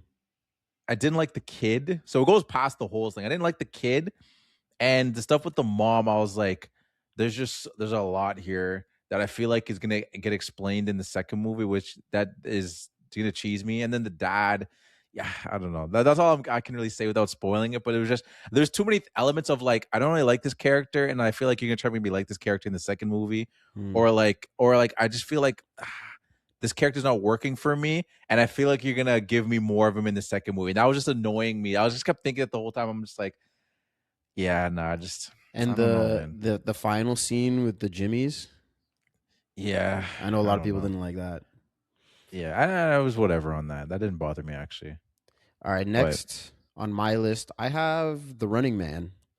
okay, And again, not a terrible movie. This was actually a good yeah, movie. I enjoyed most of it. This is Edgar Wright's adaptation of the Stephen King novel about a guy played by Glenn Powell in a game show where he wins money for surviving time while hitmen try to kill him. Again, super cool premise. Love me a good premise. Uh, I like Glenn Powell. Stephen King makes great stories with great characters, so it came in with high expectations. And it's got a lot of fun stuff, a lot of great moments, but that third act gets real messy, real mm, confusing, and is really not good. So, and when a movie ends poorly, it just leaves that yeah, bad taste in your mouth. So ultimately, it wasn't a terrible movie, but it did disappoint me. yeah. That's fair. And it wasn't on my list because I didn't have high expectations Mm, to be honest. Like and mostly because it's like as far as Stephen King movies go, like I remember people even being like, yeah, I mean, like the original one was like okay, and I'm like, okay, well, if the first one that they made had Arnold in it was like everyone was like, yeah, it was good, I guess. I'm like, I don't know if they're gonna like how much is gonna be elevated here. Like, I don't know. I just wasn't sure if they were gonna. I was like, was it because it wasn't left out? But like everyone I talked to, they hadn't read the book, so I was like, there wasn't mm. no like, oh, but they took this whole part of the book. I don't know why they didn't do that. They're just like, no, I've never even read the book. Like, I've only watched the movie, and it was like, yeah, it was okay, I guess. So going into this movie, I was like, with that in mind, I was like, well, there's still opportunity for it to be better than the original. But I don't know, I just didn't see it. Um, I don't know. I just had low expectations, I I guess. mean, So this one, I it think didn't it disappoint me. okay. I think it did elevate it. I think like the whole game show stuff, the first two acts are great. It Yeah, was really fun, and I had a great time, and then it just really falls apart. So, but I think if they stuck the landing, I would have really enjoyed it. that's fair. That's fair. Uh, They should have what's your done the next thing we one? said about Oh, Michael Cera, and then it would have been yeah, exactly. Get more that Michael would have Cera brought in it it, up. and then Exactly. 5 stars. There we go. My next one is The Companion. So someone mentioned it. I don't know Okay. if he said that person said it was he liked it or he didn't Uh, like it or disappointed him. I forget what he said about it. I think it was disappointed, I gotta right? find it in my notes. That was yeah, underwhelmed companion. Underwhelmed. Okay, yeah. Yeah, so he So agrees with you. I had a good time with this movie, but to me, I think, and this is again me not wanting to ruin anything because I still think people should see it. And then I'm curious to hear what their opinion on it. Maybe they completely disagree with what I'm about to say here, but I think the marketing shot this movie in the foot, and I think the beginning took the suspense out of it. And without saying exactly what they did, it's one of those things where this can work in movies where it's, hey, this is what's going to happen at the end.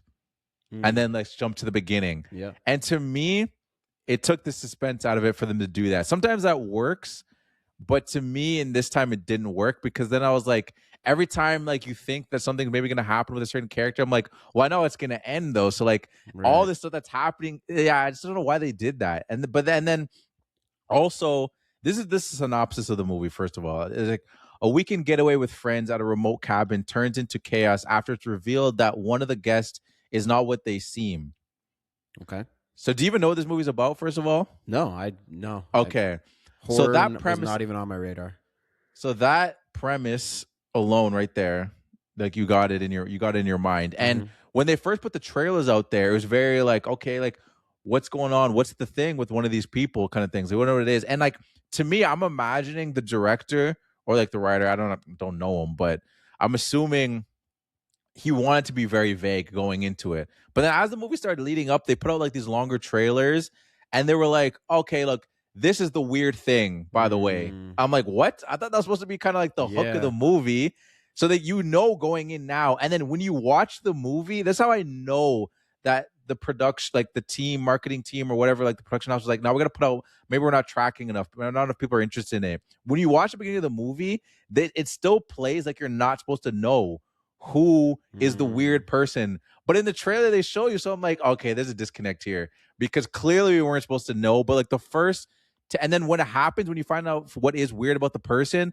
then you're like, well, yeah, I saw that in the trailer. But everyone acts surprised, and I think you're supposed to be surprised too. I'm like, what the fuck did they do this movie? This is why I hate trailers sometimes. I'm like, I wish I didn't see that second trailer because they showed you what the surprise was. Because I guess they thought like, okay, you guys need to go see what's crazy about this. Like, it still works if you know the surprises, but like it takes a little bit off of it. And then the reveal of like, this is what happens at the end. But let me show you how we get there. And I'm just like, you didn't need to do that. You could just brought us into it and then us get to the end. Like sometimes that works, but like that means the rest of your story can't be relying on suspense. Yeah. Because there is no suspense. We know what happened, right? And your trailer thing, I totally agree. It's like we're seeing that like Avengers, like Doomsday has like 4 different trailers coming out, and like why? Like we're all gonna go see this movie anyway. Like I get trailers are a marketing tool, but in this case, like you're building this movie up in marketing in so many other ways. You don't have to show me all of this stuff about the movie. They're showing me like characters that are coming back and like storylines they're going with, and I'm like, I don't want to see any of this. I hate it. I hate guess what? This person's coming back for Doomsday. Why couldn't that have been a surprise? Exactly. And like the people that you're telling that like this person's coming back, they were probably going to watch it. That's what I'm saying. You're not getting a casual with this. Yeah, like for companion, like you say, it's not MCU Avengers Doomsday, right? So you got to do a little people more. People aren't just lining up to go see this no matter what. So I give them a little bit of a break in that sense. You got to try and sell your movie, but like everyone's going to go see Doomsday. Everyone that's interested, and then the way that you make more money is making a good movie. And if you have these reveals and stuff, then the word of mouth is like, oh, you got to go see it. Like stuff happened. I don't want to tell you, but like, it's great.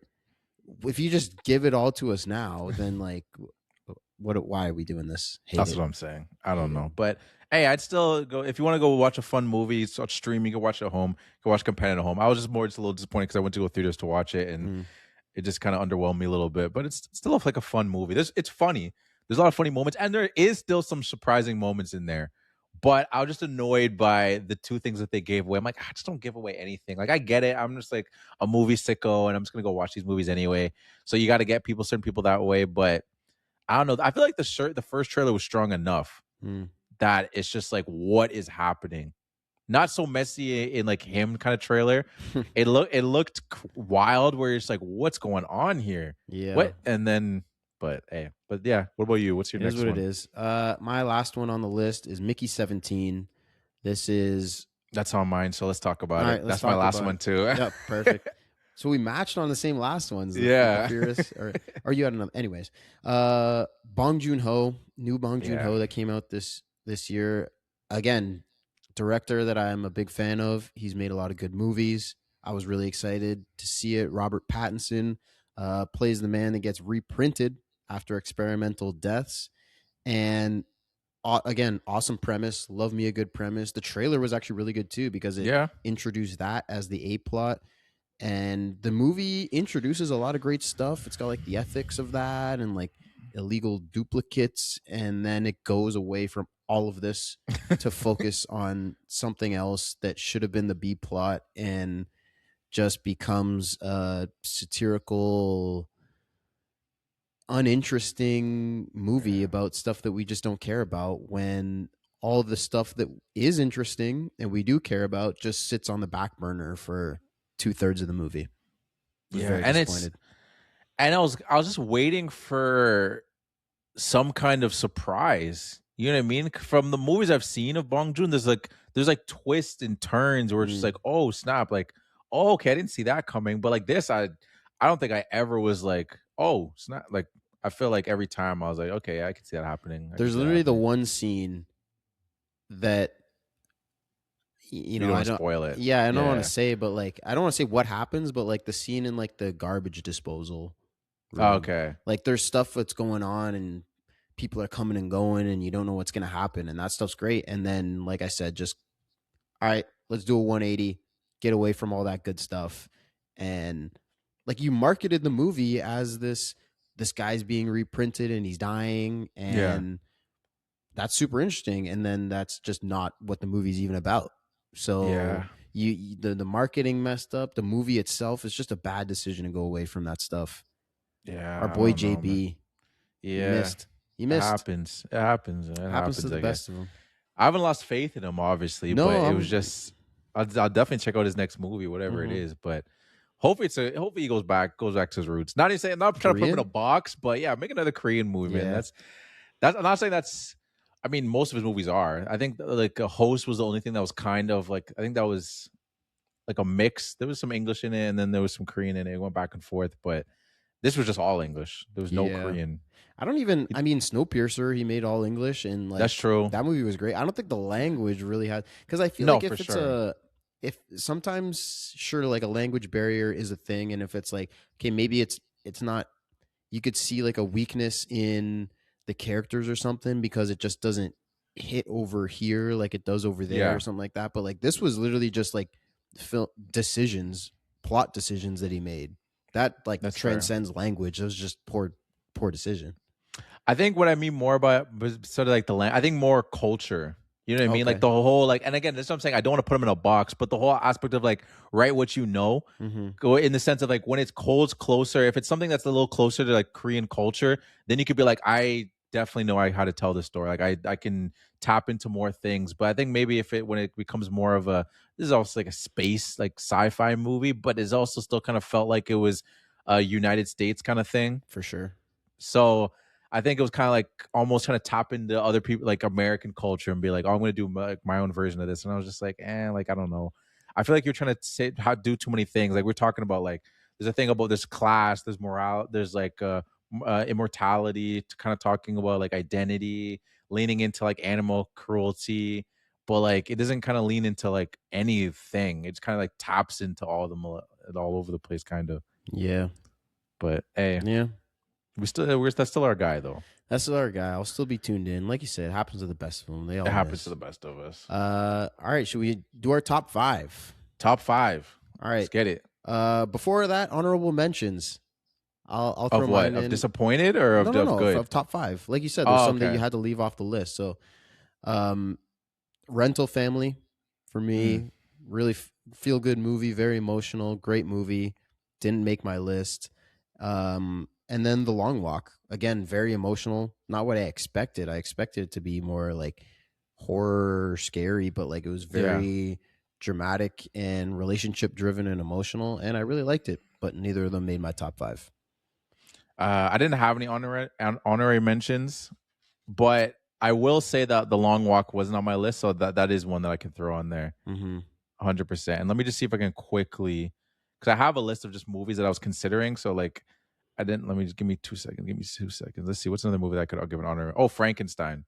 I'll give that an honorary mention because, and yeah, I'll just throw that one on there. I'm not gonna go too long on it. But Frankenstein was the one that I was really debating throwing on this one, but just didn't end up making it because I really like that movie. All right.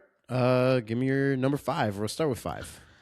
So number five is something again like I mentioned in the family meeting. Bring Her Back by the Philippopu brothers. I don't know how to pronounce. They're Australian, but Okay. Danny and Michael, who wrote the film, created the film. They wrote and directed the film "Talk to Me," another brothers duo, which is like it's a psychological horror movie centered around two foster kids, and they get a new foster mom.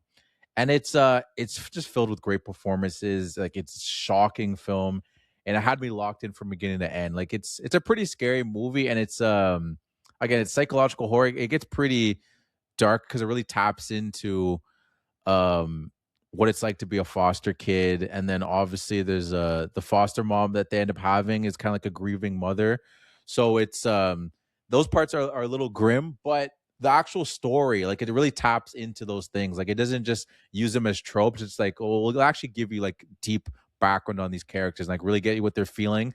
And then there's like the supernatural aspect of it, where like I mean, it's called Bring Her Back, you know, so like some kid is getting kind of the grieving mother trying to bring her kid back to life. But it's a wild movie. It's an absolutely wild movie. It's stuck with me. This is a You seen the picture of the poster? no. Well, I know exactly what it is. Oh, okay. I've heard of it, and I've seen the poster, and I'm pretty sure you told me like the first one was like really scary, and like this just not really my thing. So I just Which is fine. Yeah, I Yeah. don't. I'm more, it's more just throwing this out for anybody listening. for if sure. they're If it's your top if they five, want to it's your go top see five. it. Yeah, but it's still stuck with me. There's the most shocking moments. I always chalk it up to.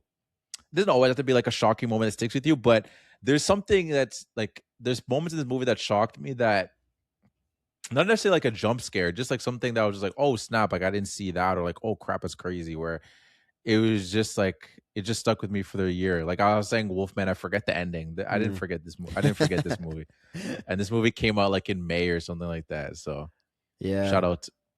What about you though? What's your first one? Number 5 for me is Black Bag.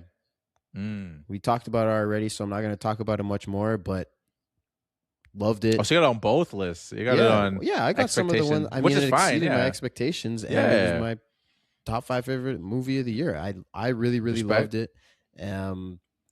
Be interested to hear your thoughts when we do the episode, because Yeah, we're for going sure. to.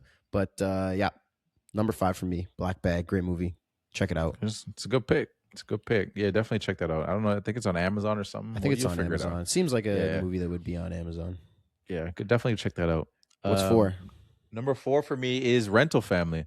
And I had expectations going into this movie, and it still surpassed them, because I said in the, again, not gonna go because we did a whole episode on it, so you can go check that out. But I mentioned how this episode just feels like a promo for all our episodes.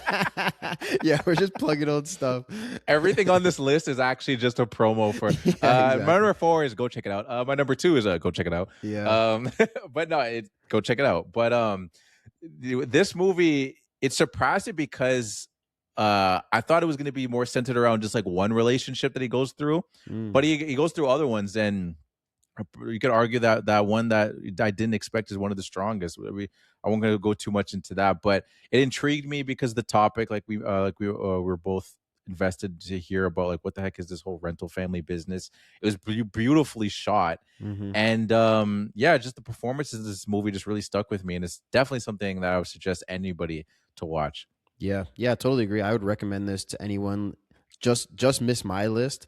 I'll just say for the review, this is Brendan Fraser, stars as an American in Japan, and he gets hired as an actor in this rental family business. So people rent him to be a father, a brother, a friend, journalist, whatever. And yeah, it explores a whole bunch of different relationships, and very emotional. It'll make you smile. It'll make you cry.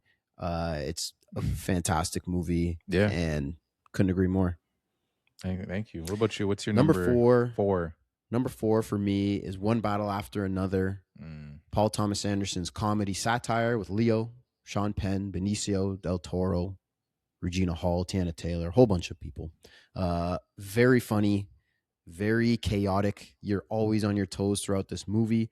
It's just when you think you're going to settle down, okay, this is where he's going. He's going to go and do this, and he's going to jump over this rooftop, and then it just totally turns and goes a different direction.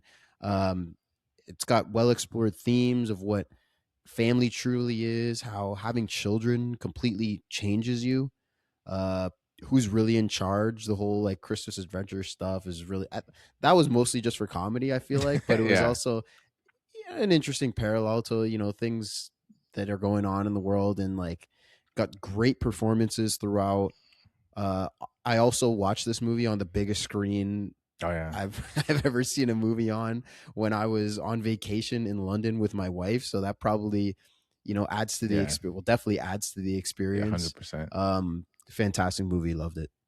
Yeah, it's actually not on my list, so that would be honorary mention. And this is why I talked about it. I felt ashamed. That's why I said ashamed earlier, because it's not on my list. So But you can talk about it now. Yeah, I could talk about it. Well, it's on it's my honorary. It's my honorary mention because you talked about it, so at least one of us mentioned it, and I can say that I feel bad that I didn't put it on. And it wasn't because this is what I'm saying. With people like, that's not on your top 5. You thought it was bad? It's like, I didn't think it was bad. Like I said at the beginning, I think there's a lot of good movies this year. Yeah, it just didn't happen to make my top 5, but it's still a great movie. Everyone should go watch it. Yeah. I think that did a re-release too. That's another movie that's out in theaters right now too. Yeah, you're right. I think you're right. Maybe it's probably limited. I don't know if it is everywhere, but like, it's a really good movie. You can check it out. You should go check it out. And yeah, of course, just because it's not in your top 5 doesn't mean it's not a good movie. Exactly. All right, number 3. My number 3 is Marty Supreme. And I was excited to see this, and it's still delivered. Again, I don't want to go too much because you haven't seen it, and like it's not even out yet. Like a little humble brag, but Timmy really shines in this movie. Again, I'm not going to give too much away just because I don't want to overhype it or undersell it for people. But yeah, I think the one thing I will say about it is that I think the story structure I really like most about this movie, and like it feels, and like the way it moves from scene to scene, like without giving too much away. I just really like the structure of this movie. And that's all I'll really say. Yeah, it's kind of weird. You don't want to say anything because I haven't seen. Nobody's seen it. Really. Yeah, not nobody, but very few people have seen it. You've seen it. I'm so mad because I'm the one that like got you the opportunity to go see this, and you got to see it, and I don't know. Yeah, it's fair. I mean, in the I'm future, excited to see it. I'm excited to see it. Yeah. The fact that it's on your list, that means it's probably pretty good, and. So, yeah, I'm excited. Honestly, I'm glad that it's on your list because I feel like if you got to see it early and you're like, it wasn't that great, then it'd just be like, oh, that's kind of disappointing. I was hoping for it to be good. So the fact that you think it's good, I'm excited. I was almost debating not even putting it on here because I was like, let's say it was a disappointment. Would I be able to do that to people? If I was disappointed by it, I think I just wouldn't even put it on the list because it'd be like, damn, dog, movies come out for another, when the time this comes out, movie comes out tomorrow and you're telling us it's a disappointment. Yeah. Like that, I was excited to see it. It wasn't a disappointment for me, so it worked out. But it just would have been funny. I just wouldn't have put on the list. I'm not that evil. Yeah. Freaking just be like, hey, I was disappointed by Marty Supreme. I know it comes out tomorrow, guys, but dog shit. Elevation Pictures would Men in Black memory erase you. Oh, like, yeah, you're gonna negative promo? Yeah, all right. I'll take back my pre-screening. Yeah, exactly. Never again. Yeah. Number 3 for me is Weapons. You talked about it. To me, like I said, it didn't exceed expectations because I had high expectations, but it met those expectations. Great hook, which I was really excited for. I think it handled the mystery really well. You're asking more and more questions as the movie's unfolding, and then I think it tells us at the perfect time, and then the story then evolves and goes a different direction after that. The story structure was great with like the different chapters following different characters with a cliffhanger at the end of each one of them. Just had me glued to the screen the whole time. It's got some really chilling, can't look away moments but like not scary necessarily, but like chilling is the word that I used. Which for me, that's someone that doesn't like jump scares, didn't have too many of them, so that was good. Great performances, awesome movie. Yeah, 100% agree. And I when I was making my list, I was like, it's not my top 5, but I was like, you know what, it did exceed my expectations, so I'm glad I get to at least talk about it at some point. And I'm happy to hear that was in your top 5. Like, who would ever thought? I know you'd have a horror movie in your top 5. Yeah, it's more like the mystery, like I said, I really liked. So that's an aspect of it that I like mystery movies. So, I mean, there's horror and mystery. I mean, there's mystery in horror movies sometimes. Yeah, exactly. Like this. Yeah, and that's what I mean. Yeah, exactly. So this was really good, and Yeah, just really good. Yeah, I didn't. You're glad right. to I hear it. do. If you told me at the start of the year that like a horror movie would be in my top 5, I'd probably wouldn't have thought so. But And you'll have an honorary mention because you mentioned The Long Walk too. true. Yeah. Yeah. But if I told you you'd hate one like him, you probably wouldn't be surprised. Yeah. Him is something else though. Him also isn't even really that scary, to be honest. All right, that's enough on him. Yeah. This is our new megalopolis for now. Yeah, we already had Every our year. negative. Every year's Yeah, gonna exactly. have Megalopolis. That's him this year. What's next Take a year? shot. We mentioned megalopolis. We don't know what next year's is. We don't know what be. next year's gonna be. Yeah, we always have. It's gonna be one. something. It's gonna be something. Yeah. Yeah. All right, number 2. Number 2, I had F1. Nice. I'm biased. I'm a Brad Pitt guy. I've been the Brad Pitt stan on this show. This movie is just so fun, man. Like I'm not an F1 fan. I believe you're not, right? I think that's we said we're not like F1 guys or anything. I've seen it here and there, but I don't follow it. Yeah, so I definitely think that helps also too because like you're a little more of a purist. You'd be like like if you're an actual F1 fan, and I always wonder that too with basketball movies. But like I'm not like that. Like it has to be outrageous for me to be like, nah, I'm like a bog head. Like I'm like a hoop head. Like this movie is like it's so unrealistic. Like there's not that many basketball movies I don't like. So I always find that kind of interesting when like people like get snobbish about their sports getting made. It's like, oh, that's so unrealistic. I'm like, oh, it's got to be egregious for it to be. But like we said, we don't follow, so maybe it is egregious. I guess, but I feel like the involvement of like Lewis Hamilton and all that stuff. You feel like those guys would be like, guys, we can't do that. Like that's just crazy. Good point. Yeah, you know what I mean. But the visuals were insane from the races, like you talked about. Like again, this is definitely a movie that I want to go see again in IMAX. I still saw it in theater, so it wasn't like it was a bad experience. But like what you were describing with like the Screen X, and then obviously just going to see an IMAX just to get all that, like. It sounds like a crazy experience. It was just, I loved it. And Brad's my boy, yo. He still got it. Like, he still got it. Okay. Just a little wrestling chant for him. Nice. But yeah, just wanted to F1. It's my number 2. F1 is fantastic. It's actually my number 2 as well. So I'm going to certify it. Okay. Yeah. That's a certified number 2 second best movie of the year. 100%. I guess we could have certified a Mickey 17 too, but. Well, yeah, true. But no, this is no. We'd rather do this a certified flop. No, yeah, exactly. Yeah, seeing this in IMAX and Screen X was great. This movie rocked. I mean, like again, I said this was on my exceed expectations list too because I came in expecting something like cool, fun, sure. And it's just like this is a top tier popcorn movie. Yeah, it is a popcorn movie because like the story's pretty simple. It's nothing we haven't seen before, but again, check out the episode. But I remember talking about how everything felt earned, even though it is simple. It still felt earned by the end of it. Awesome visuals. The racing is super amazing. Awesome. It's just top tier popcorn movie. It's great. It's great, man. Watch this certified. Movie. I didn't even know Kendrick was in the studio today. Like usually we only call him in when we're doing filmies. Appreciate you, Kendrick, for coming through. We got one more movie that might be certified, so stick around. Yeah, so because we didn't plan this, but that was got it on the fly. But Kendrick just happened to be walking through. So me and him, we got that kind of relationship, you know. When you said F1 and you were going through your breakdown or whatever your explanation, I knew it was my second. So I quickly hit him up. I said, "Hey, can you hop in the call real quick? I just need you for 1 second." And that's what's up. He's my guy, so he came through. Right. Appreciate you, bro. Shout out Kendrick. So it's number 1 now for me. Numero uno. All right, I went with Sinners, and I think Michael B. Jordan is honestly like it might be his best role. Like I haven't seen every single one of his movies, but as from the stuff that I've seen him in, it felt like night and day to me. I was like, damn, I've never seen him be so strong in the leading role before. I think Delroy Lindo was great in his limited screen time. It was great to see him. Delta Slim, right? Yeah, it is. Okay, nice. Yeah.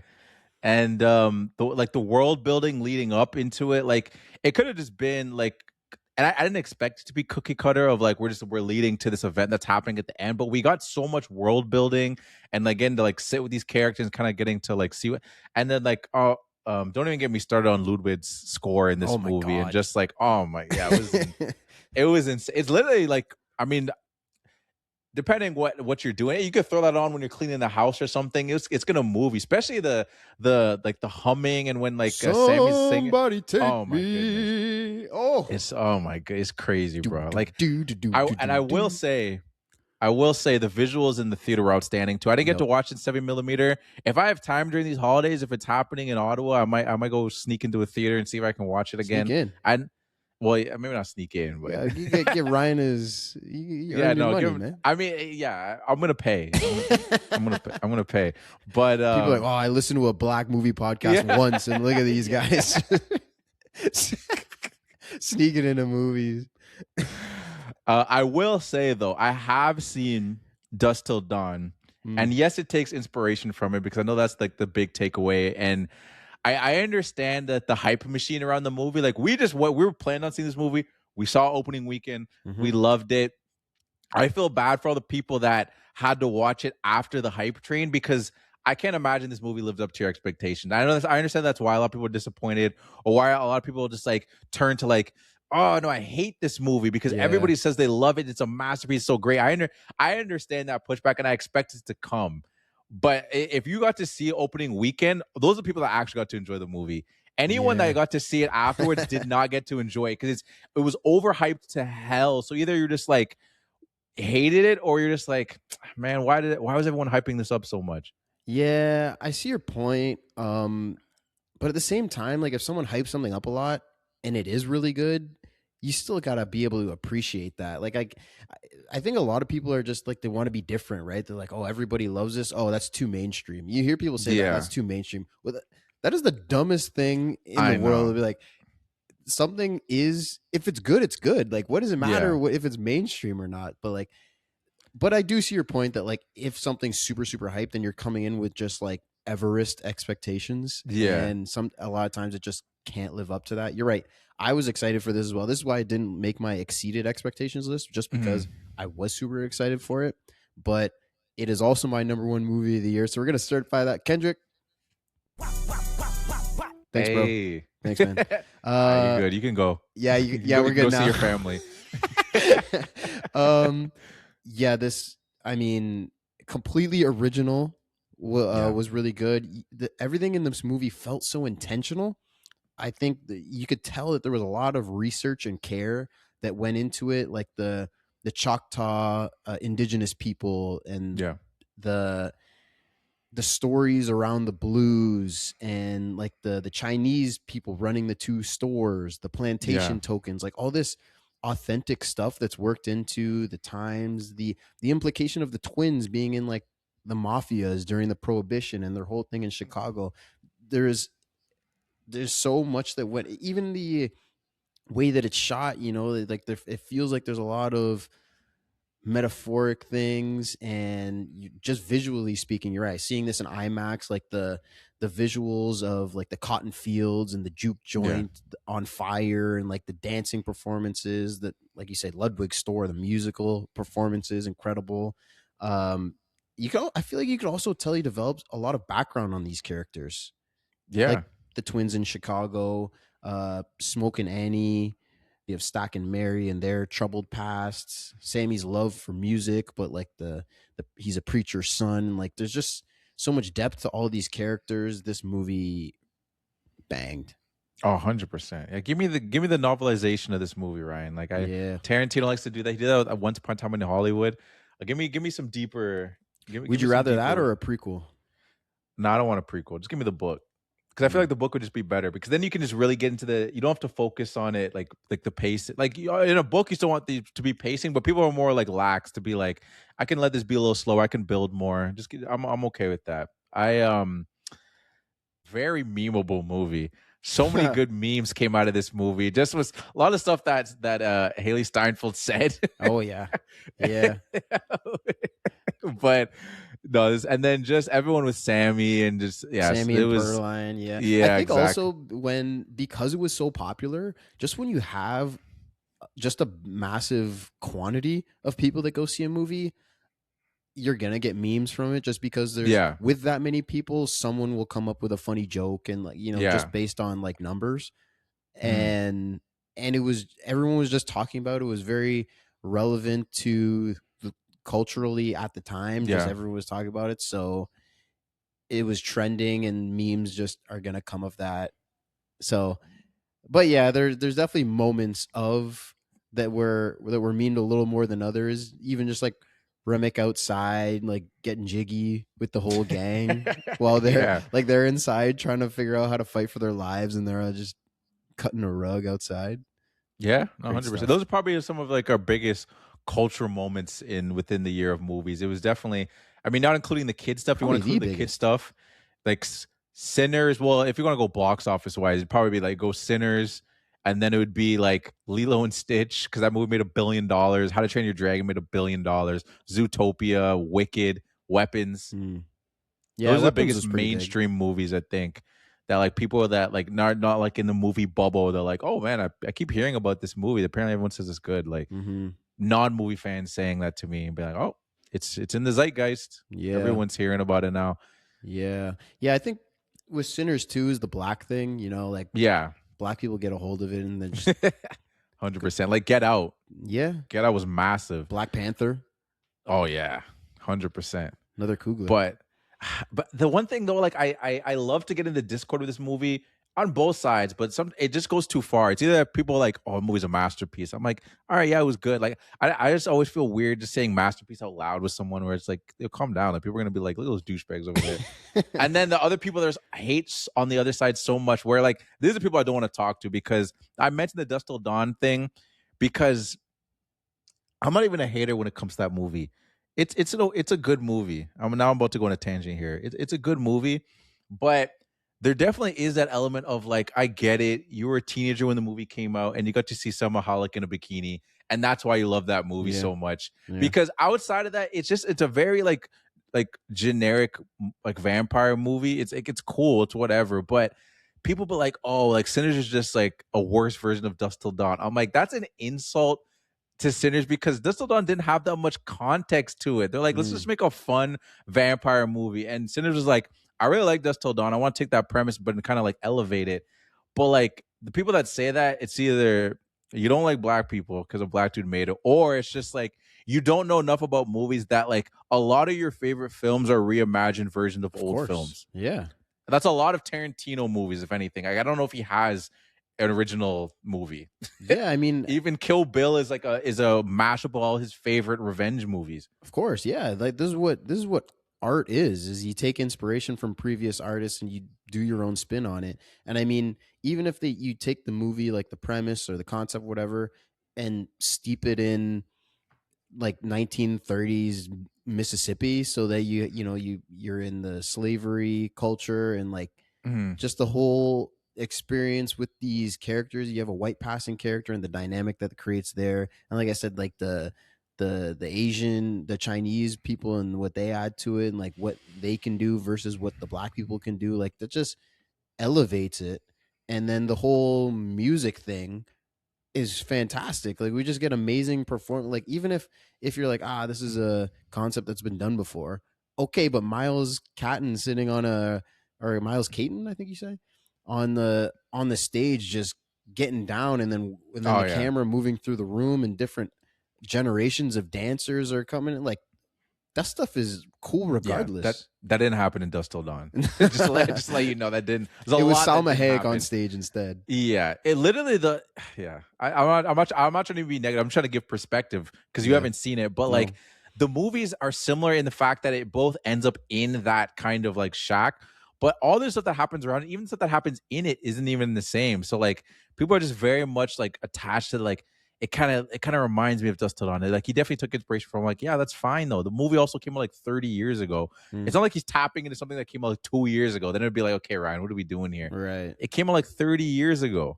And this is what movies are. This is what people do. It's a normal thing. It's not new. It is normal. Yeah, it's fine to have that opinion. I just wanted to give some context. Well, there's our top 5. There's our top 5. Let us know. Do you guys agree, disagree? Things you would give change? us yours. Yeah, give us. Doesn't have to be all 5, but just you can give us one of each. One that exceeded, one that disappointed, then just one that you were like really love that's in your top 5. Yeah. All right, we're gonna finish with a game of Guess Who. We've never done this before, so we're gonna try it out. Basically, how it's gonna work. Dean and I have both picked a movie person. Could be an actor, a director, a composer, a producer, maybe. And we're gonna try and guess the other person's. We're gonna go back and forth, asking one question at a time. First one to guess first wins. Who should start? Do you want to start? Like me start asking you questions? Yeah. Yeah. Okay, So sure. you got your person, right? I got my person. Yep. I got my person. Yeah, go for it. Hit me with a question. Okay. Is your person alive? Yes. Okay. Yes, they are. Okay. So that's a solid you know what? That is a good first question. I'm going to ask, is your person an actor? Yes. Okay. Okay. I'm gonna write these down. Oh yeah, cheers. You remember? Yeah. All right. Can I throw it at you? Or you want to focus Yeah, on no, writing go down for right it. now? Go for it. Go Okay. for it. I guess I'll follow up. I'll ask the same thing. Is your person an actor? Yes. Okay. Is your person male or female? That's two questions. Well, okay. Is your person male? Yes. Okay. Yeah, I feel like if you just asked one or the other, you would have got your that's why I just kind of worded it like that. I was like, is he really gonna bust me for the semantics? But you did. I did, yeah. Whatever. I don't ask the same questions, but like You I feel can. like these are the things. I mean, at this point, we're going very generic, and then it'll get more specific. Right? That is true. Yeah. So, but I guess I was asked the flip. Is your person a woman? No. Okay. Okay, so we got a male actor. Has this person been in an MCU movie?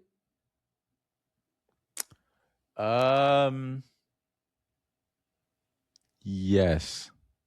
Yes. I'm trying to think. I actually had to think about it because I'm trying to think of so their. it's definitely not like an Avengers main, but they're in there somewhere. Actually, you know what? No. They haven't. I thought they had. They've never been in an MCU movie. No MCU. Okay. Okay. All right. Has your person ever been in an MCU movie? Again, I gotta think about it. I don't think so. I don't think so. Let me double check. Yeah, the funny thing is that is like the first thing because it's such a big world, and if you could just attach them to a franchise, then you can kind of work your way in. And the MCU is such a big franchise, Yeah, so exactly. That literally was they never been in the MCU. Nope. Okay, that actually makes it kind of now we're on different paths. Well, no, because you said no MCU. That also is true. Yeah. so I guess we're kind of on the same path. Was your person in a movie that came out this year, 2025? I believe no, but let me just double check because maybe they're in like some small indie movie that I wasn't aware of. There's always that. So, but that means that they are alive. They are alive, yes. Okay, they were in one movie this year. They were in one movie, but not a headliner. Someone small, not necessarily, I guess. Yeah, this maybe just took a year off of acting or something like that. Yeah, but if it was someone big, then you would have been like you wouldn't have known, yes or no. That's or fair. They were just in a smaller. Or okay. Was your person, your male actor that's not in the MCU, in a movie this year? Yes, he was. Okay. Yes, he was. Okay. All right. So, yes to 2025. Yeah. In like a smaller role, though. I'm trying to think. What's a good question I could go with here? That's the game. Do they have to be yes or no questions? I guess we never decided this. Yeah, I guess no. Well, what kind of question would you ask? Like, no, I guess, yeah, you can't go too specific. I guess it kind of has to be. Yeah, I guess it's got to be. Because if not, you could just be like, who is this person? Like, yeah. Okay. Have they ever been in a movie that like has a sequel or is in a series? You know what I mean? Like not just one-off movies. So they played a recurring character. Sure, yeah. Basically, right? Yeah. Yes. Okay. Has this person so you said they've never been in the MCU, but has this person ever been a superhero? Not all superhero movies are MCU, so I don't know if and good point. Not all of them are DC either. So like have they ever been a superhero? No, they have never been a superhero. Okay. Is your person under the age of 30? No. Over 30. Okay. Is your person is your person white? Yes. Okay, that That's a that good helps. question. Yeah, no, that does help. That is a good. I'm gonna say the same thing. Is narrows your it person down. white? Yeah, Okay, that does help. Yeah, that's a good it does question. narrow it down. Um, is your person British? Yes. Mm. Ooh, I don't like that you got that. Shoot. Uh, has your person ever won an Oscar? Ooh, that's a good question. I'll ask you the same while I look it up. Has your person won an Oscar? Yes. Okay. Yes, they have. Mine has not. No Oscars. No Oscars. Over 30. You know this person too. I'm not Yeah, of course. screwing Of you course you over know here. this person. Has your person ever been in a Nolan movie? Ooh, I think so. I don't think it was a big role, but let me just double check. I think he was in this movie that I'm thinking of, but I could be wrong. No, they've never been No in a Nolan Nolan movie. movies. Yeah, I gotta go. I think I'm gonna go directors. That's my strategy here. Okay. I'm gonna try and narrow it down. Was your person? Is your person? I'm trying to think what decade to go with to help me narrow this down. Okay, they're I feel like I'm British. gonna have to Google this. Okay, is their biggest, like the movie that they're known for the most? Did it come out in Okay. the 2000s? I would say no. Like Okay. between 2000 2010, Yeah. I would say no. No. Okay. No, their biggest movie didn't come. Okay. I'm gonna I'm try going to and eras here. I'm going to you're going eras there. here. That's not a bad strategy. I'm gonna try and narrow down my age window. So, Okay. is the person under 50? Yes. So they're Yes, they're under between. 50. So they're 30 to 50. Okay. Okay. Is your person's biggest movie in the tens to 2020? Again, I would say no. Okay. Okay, 30 to 50, no Nolan, no Oscars, no MCU. Jesus. This guy. Has this person been in a Tarantino movie? No. Is your person? Because I asked the decades thing, and now I go. It's either they're young or they're old. So I guess this next question is their biggest movie from the 90s. No. Oh damn! Okay, now I'm just gonna have to start asking, getting an age range now. That's 3 decades. Their biggest movie was in it. So now I gotta. Now I'm okay. um, has this person been in a Denis Villeneuve movie? No. Has your person ever been a leading man? Yes. Okay. Has your person been in a Scorsese movie? Yeah, he's been in a Scorsese movie. Yes, Scorsese. Yep. Between 30 and 50. It's still a big range. Uh, is your person in their 40s? Let me check that. They might be. This White. person, yes, he's in his 40s. British white 40s. Okay. Okay, been in a Scorsese movie. That's a lot of movies. I'm gonna try and should I narrow down Yeah, the movie? I know when you said that, I was like, that's not. He's made like Well, 30 movies. I tried with Nolan and Tarantino and Denis, and it was no to all of those. So I had to go Scorsese, which is still a wide range. Have they? Has this person been the lead in a Scorsese movie? No. Damn. No, it wasn't the lead. Wait. Let me double check because I actually haven't seen this movie. I'm just looking at the build, the casting build, but It might just be because he's a big actor. Okay, you know what? No, he is. It's tough because like it's one of those movies where it's like it's multiple characters are kind of like the leads. You know what I mean? That's fair. So Yeah, like that's fine. I'll take it's that. like yeah, it's him like another guy or like it's like their thing. Ooh. Without saying too much. Okay. I feel like that still doesn't narrow it down. No, and some. Yeah, I guess. Because if there's a movie that's a clear lead. Yeah, that's true. You know, like it's not that. That's true. And I already asked the superhero thing, right? You said no, not a superhero. No. I'm just making sure. I'm allowed to make sure I didn't ask the same question, that's right? fair. It's not that's a cash. fair. Yeah, there's your question though. Okay. Damn, that's a tough one. White, 40s, no superhero, British. Mm-hmm. Have they been in a Guy Ritchie movie? And they've let's see. Their biggest movies not in the 90s, the 2000s, or the 10s. My goodness. But they're 40. No. Okay.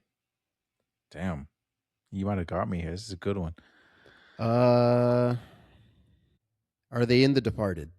That's basically the question I'm thinking. Okay. Are they in The Departed? That's the Scorsese movie. No. With multiple leads that I was thinking of. Oh, no, it's not. Damn. No, it's not.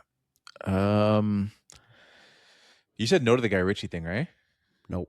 Okay. Well, yes. Are they? So yes, no, they have not been in a Guy Ritchie movie. Has this person been in a Nolan movie? Yes.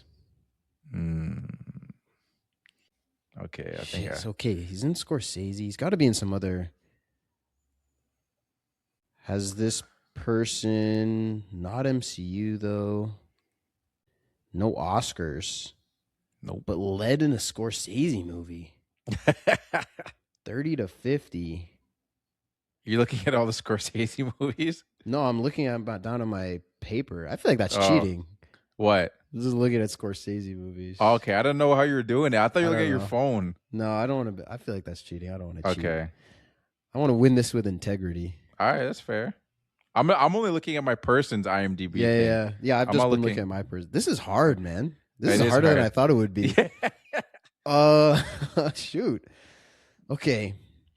I have a too big of an age range. Are they under 40? Are they under 40? Yeah. No. Okay, so they're 40 to 50. They're in their 40s. Has this person, because they have been in a Nolan movie, that is correct, and they're British and they're. I'm just gonna guess. Yeah. I'm gonna guess. Go for a guess. I think I know who it is. Okay. Is your actor Cillian Murphy? Yes, it is. Let's go. Damn. Let's go. As soon as you said the Nolan thing, I was like, his books movie was in the 90s, 2000s, and 10s, and it's a Nolan movie. Yeah. What other Nolan movies been besides like Tenet? I guess I really had to go, and it was a white person, so it's not. Yeah. And British. And British, yeah. Damn. Let's go. Okay, so you win.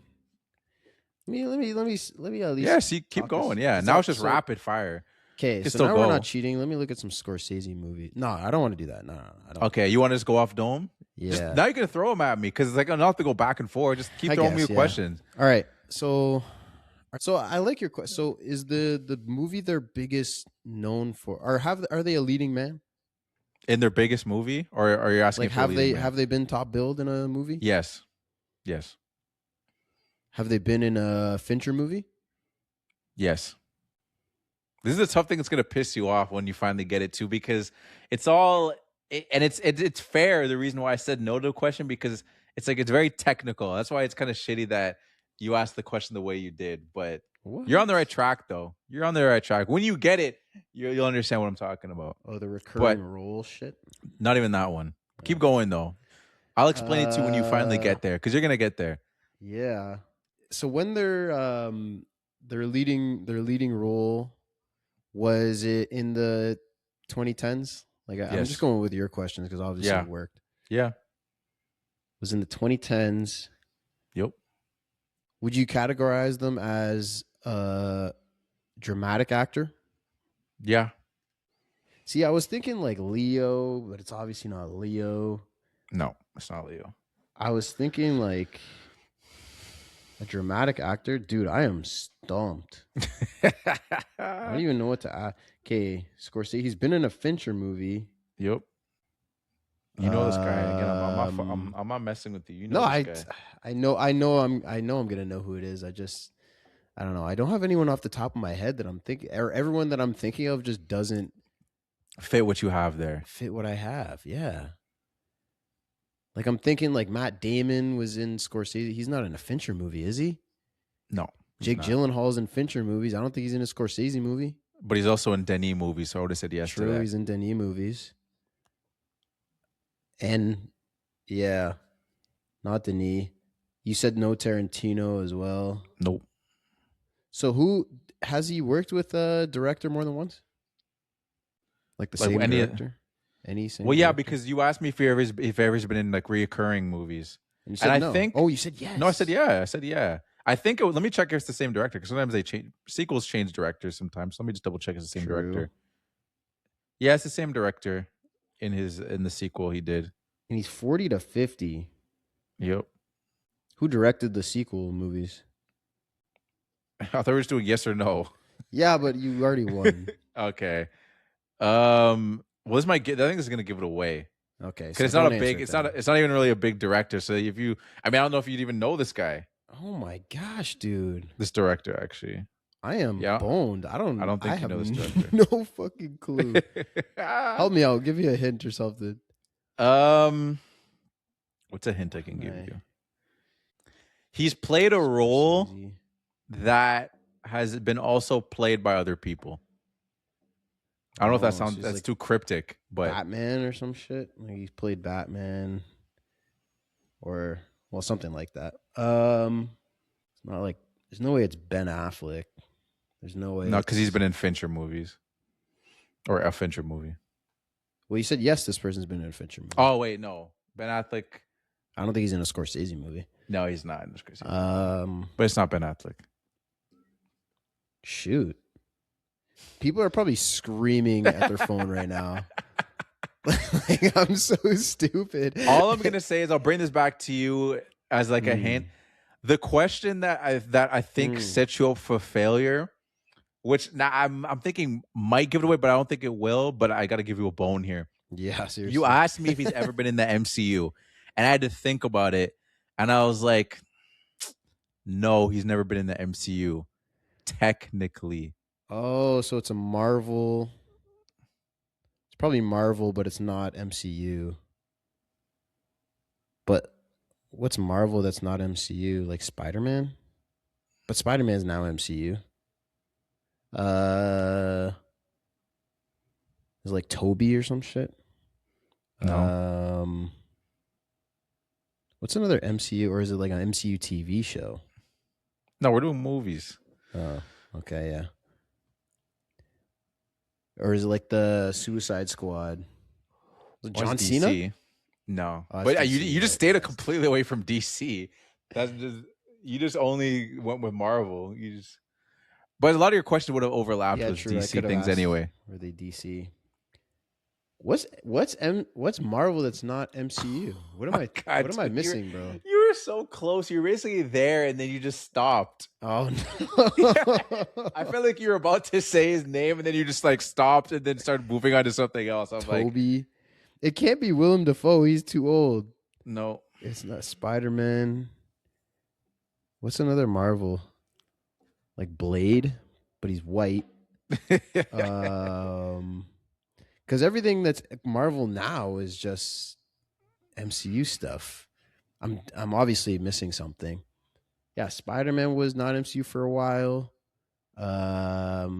X-Men. Oh, is it like Hugh Jackman? No, because he's older than 40 to 50. Yeah, you're right. Dude, I don't know. I'm boned, dude. Oscar has something to say Oscar, about it. yeah, he's even screaming at me. He's like, I know the answer. I don't know, man. Damn, man. I think you got to just tell me. I think I Just gotta tell take the you? L. It's Andrew Garfield. His Spider-Man wasn't in the MCU. Why didn't I think of that Spider-Man? I His thought of Spider-Man Toby, and wasn't- I just didn't. Yeah, I was that's like, why I said you were right oh my there. He wasn't in the MCU, and that's why I was thinking about. I was like, Nah, he's on the MCU. Even when they did that crossover movie, that's still not part of the MCU. That's like its own. That's just like a Sony thing. Wait, yeah, that's MCU. The MC universe. How is that like not in the Marvel? That's Tom Holland's Spider-Man. What are you talking about? That's Tom Holland's Spider-Man is MCU. That's not. It's like the 50-50 thing. The things that happen in that movie have nothing to do with that cinematic universe. How do they not? It's the same character. It's the same person in that's going through this. Doctor Strange is in that movie. Yeah, but Andrew Garfield's not really. Nah, it's not. What? I don't think that's. It's not. It's not. How is it not? How? Because it's not. It's literally Doctor Strange. It's Tom Holland. It's Zendaya. It's the MC. These are the same people from the same movies. It's the third movie in the MCU of that Spider-Man. But it's not in the MCU. Like these movies are just like on the side. Like they have nothing to do with like the Thanos. Like Spider-Man kind of just shows up and then he goes back to his Sony stuff, and then he kind of shows up and he goes back to his Sony stuff. You could say that about every single Marvel hero. That what? So the individual Iron Man movies aren't MCU because they're not that's Avengers not the same movies? thing. No, because that's 100% owned by Disney, 100% owned by that, and they're making their own thing. Freaking Sony's making these movies with like Kraven and freaking Venom and all these things, and Spider-Man's incorporated with them, has nothing to do with the MCU. So Doctor Strange has nothing to do with the MCU. I'm not talking about Doctor Strange. I'm talking about Andrew Garfield's Spider-Man. He's in the Tom Holland Spider-Man that Andrew Garfield is in. But that would have confused you. You would have never got that if I gave it to where I was like, oh yeah, he's in the MCU. You would have never guessed Andrew Garfield's Spider-Man because you don't think of him, even though you're arguing this, you don't think of him as being in the MCU Spider-Man. No. Exactly. So that's I'm not saying I would have got it. I'm just saying you're wrong. All right, you can say that, but I just don't think there's no way that movie's not MCU. That's all I'm saying. I guess. He's in a what Scorsese movie is he in? Silence. It's a movie called Silence. Oh. It's like him and Adam Driver. They're both kind of like the main dudes in it, which makes it confusing. And I was like, I don't really. And then he's in The Social Network. He was in one movie this year. Oh right. Oh yeah, the After something. Yeah, After the Hunt. Yeah, but I mostly just said no because I was helping you out. If I said yes, it would have done you more of a disservice. You would have been all over the place in the MCU. Okay, and I'd be like, no, it's not that guy. No, it's not the guy. It's not a lie. That's a lie. He's not in the MCU. Andrew Garfield is not in the MCU. Of course he is. He's not. So how is that movie not part? So is Tom Holland in the MCU? Because he's actually in it. Yeah. All those Spider-Man movies are not in the MCU. Because when you go on Disney, when I had Disney Plus and they showed the MC movies, they didn't even put them in there. Okay, so in the second Spider-Man with Tom Holland, when Nick Fury's there and they're going through, that's just not MCU. Nah, it's in a little side adventure shit. It's not MCU. All right, so you take MCU characters and you open up the multiverse that is all the MCU's doing now, and it's just not part of it. No, that is ridiculous. All right. I'm not saying I would have won, but you're wrong. I just want to make sure that people know That's fair. That's fair. Well, that was tough. That was I don't know, dude. I don't know, man. The British thing helped you. I guess I could have asked that. Andrew Garfield's British, right? Yeah. I mean, he's got I think he was born. He's got a British accent. But I know he's born. Yeah. I don't know if that would have helped you either, though. I don't know. Damn. Yeah. Oh, well, that does it for the first ever Guess Who the Movie edition. Dion is victorious. And that does it for our 2025 recap. So appreciate you guys for listening. Thank you very much. We hope you enjoyed the year of 2025. We hope you had watched some good movies. Thank you for watching them along with us. Be sure to check us out on Instagram, TikTok. We're at the Film Room Pod. Reddit now. Check us out on Reddit if you look out for questions if you want to be in the family meeting. Be sure to leave us a 5-star review if you enjoyed the episode. We would very much appreciate it. Top five. Wasn't that a thing? Oh yeah, that was like a Drake song, I think. Yeah. Like top five. Yeah. I remember what song it is, but it definitely was a thing. That's a throwback. Oh, we got Kendrick and Drake in the same episode mentions. Ooh, scandalous. Yeah, thank you for listening. We will see you next week. Dion, do you have something to take us out? You have a little I didn't even think one-liner? about it till just now, but I guess shout out to Kendrick for coming to the studio on his like during the holidays. Really appreciate that. And yeah, peace out. Peace out.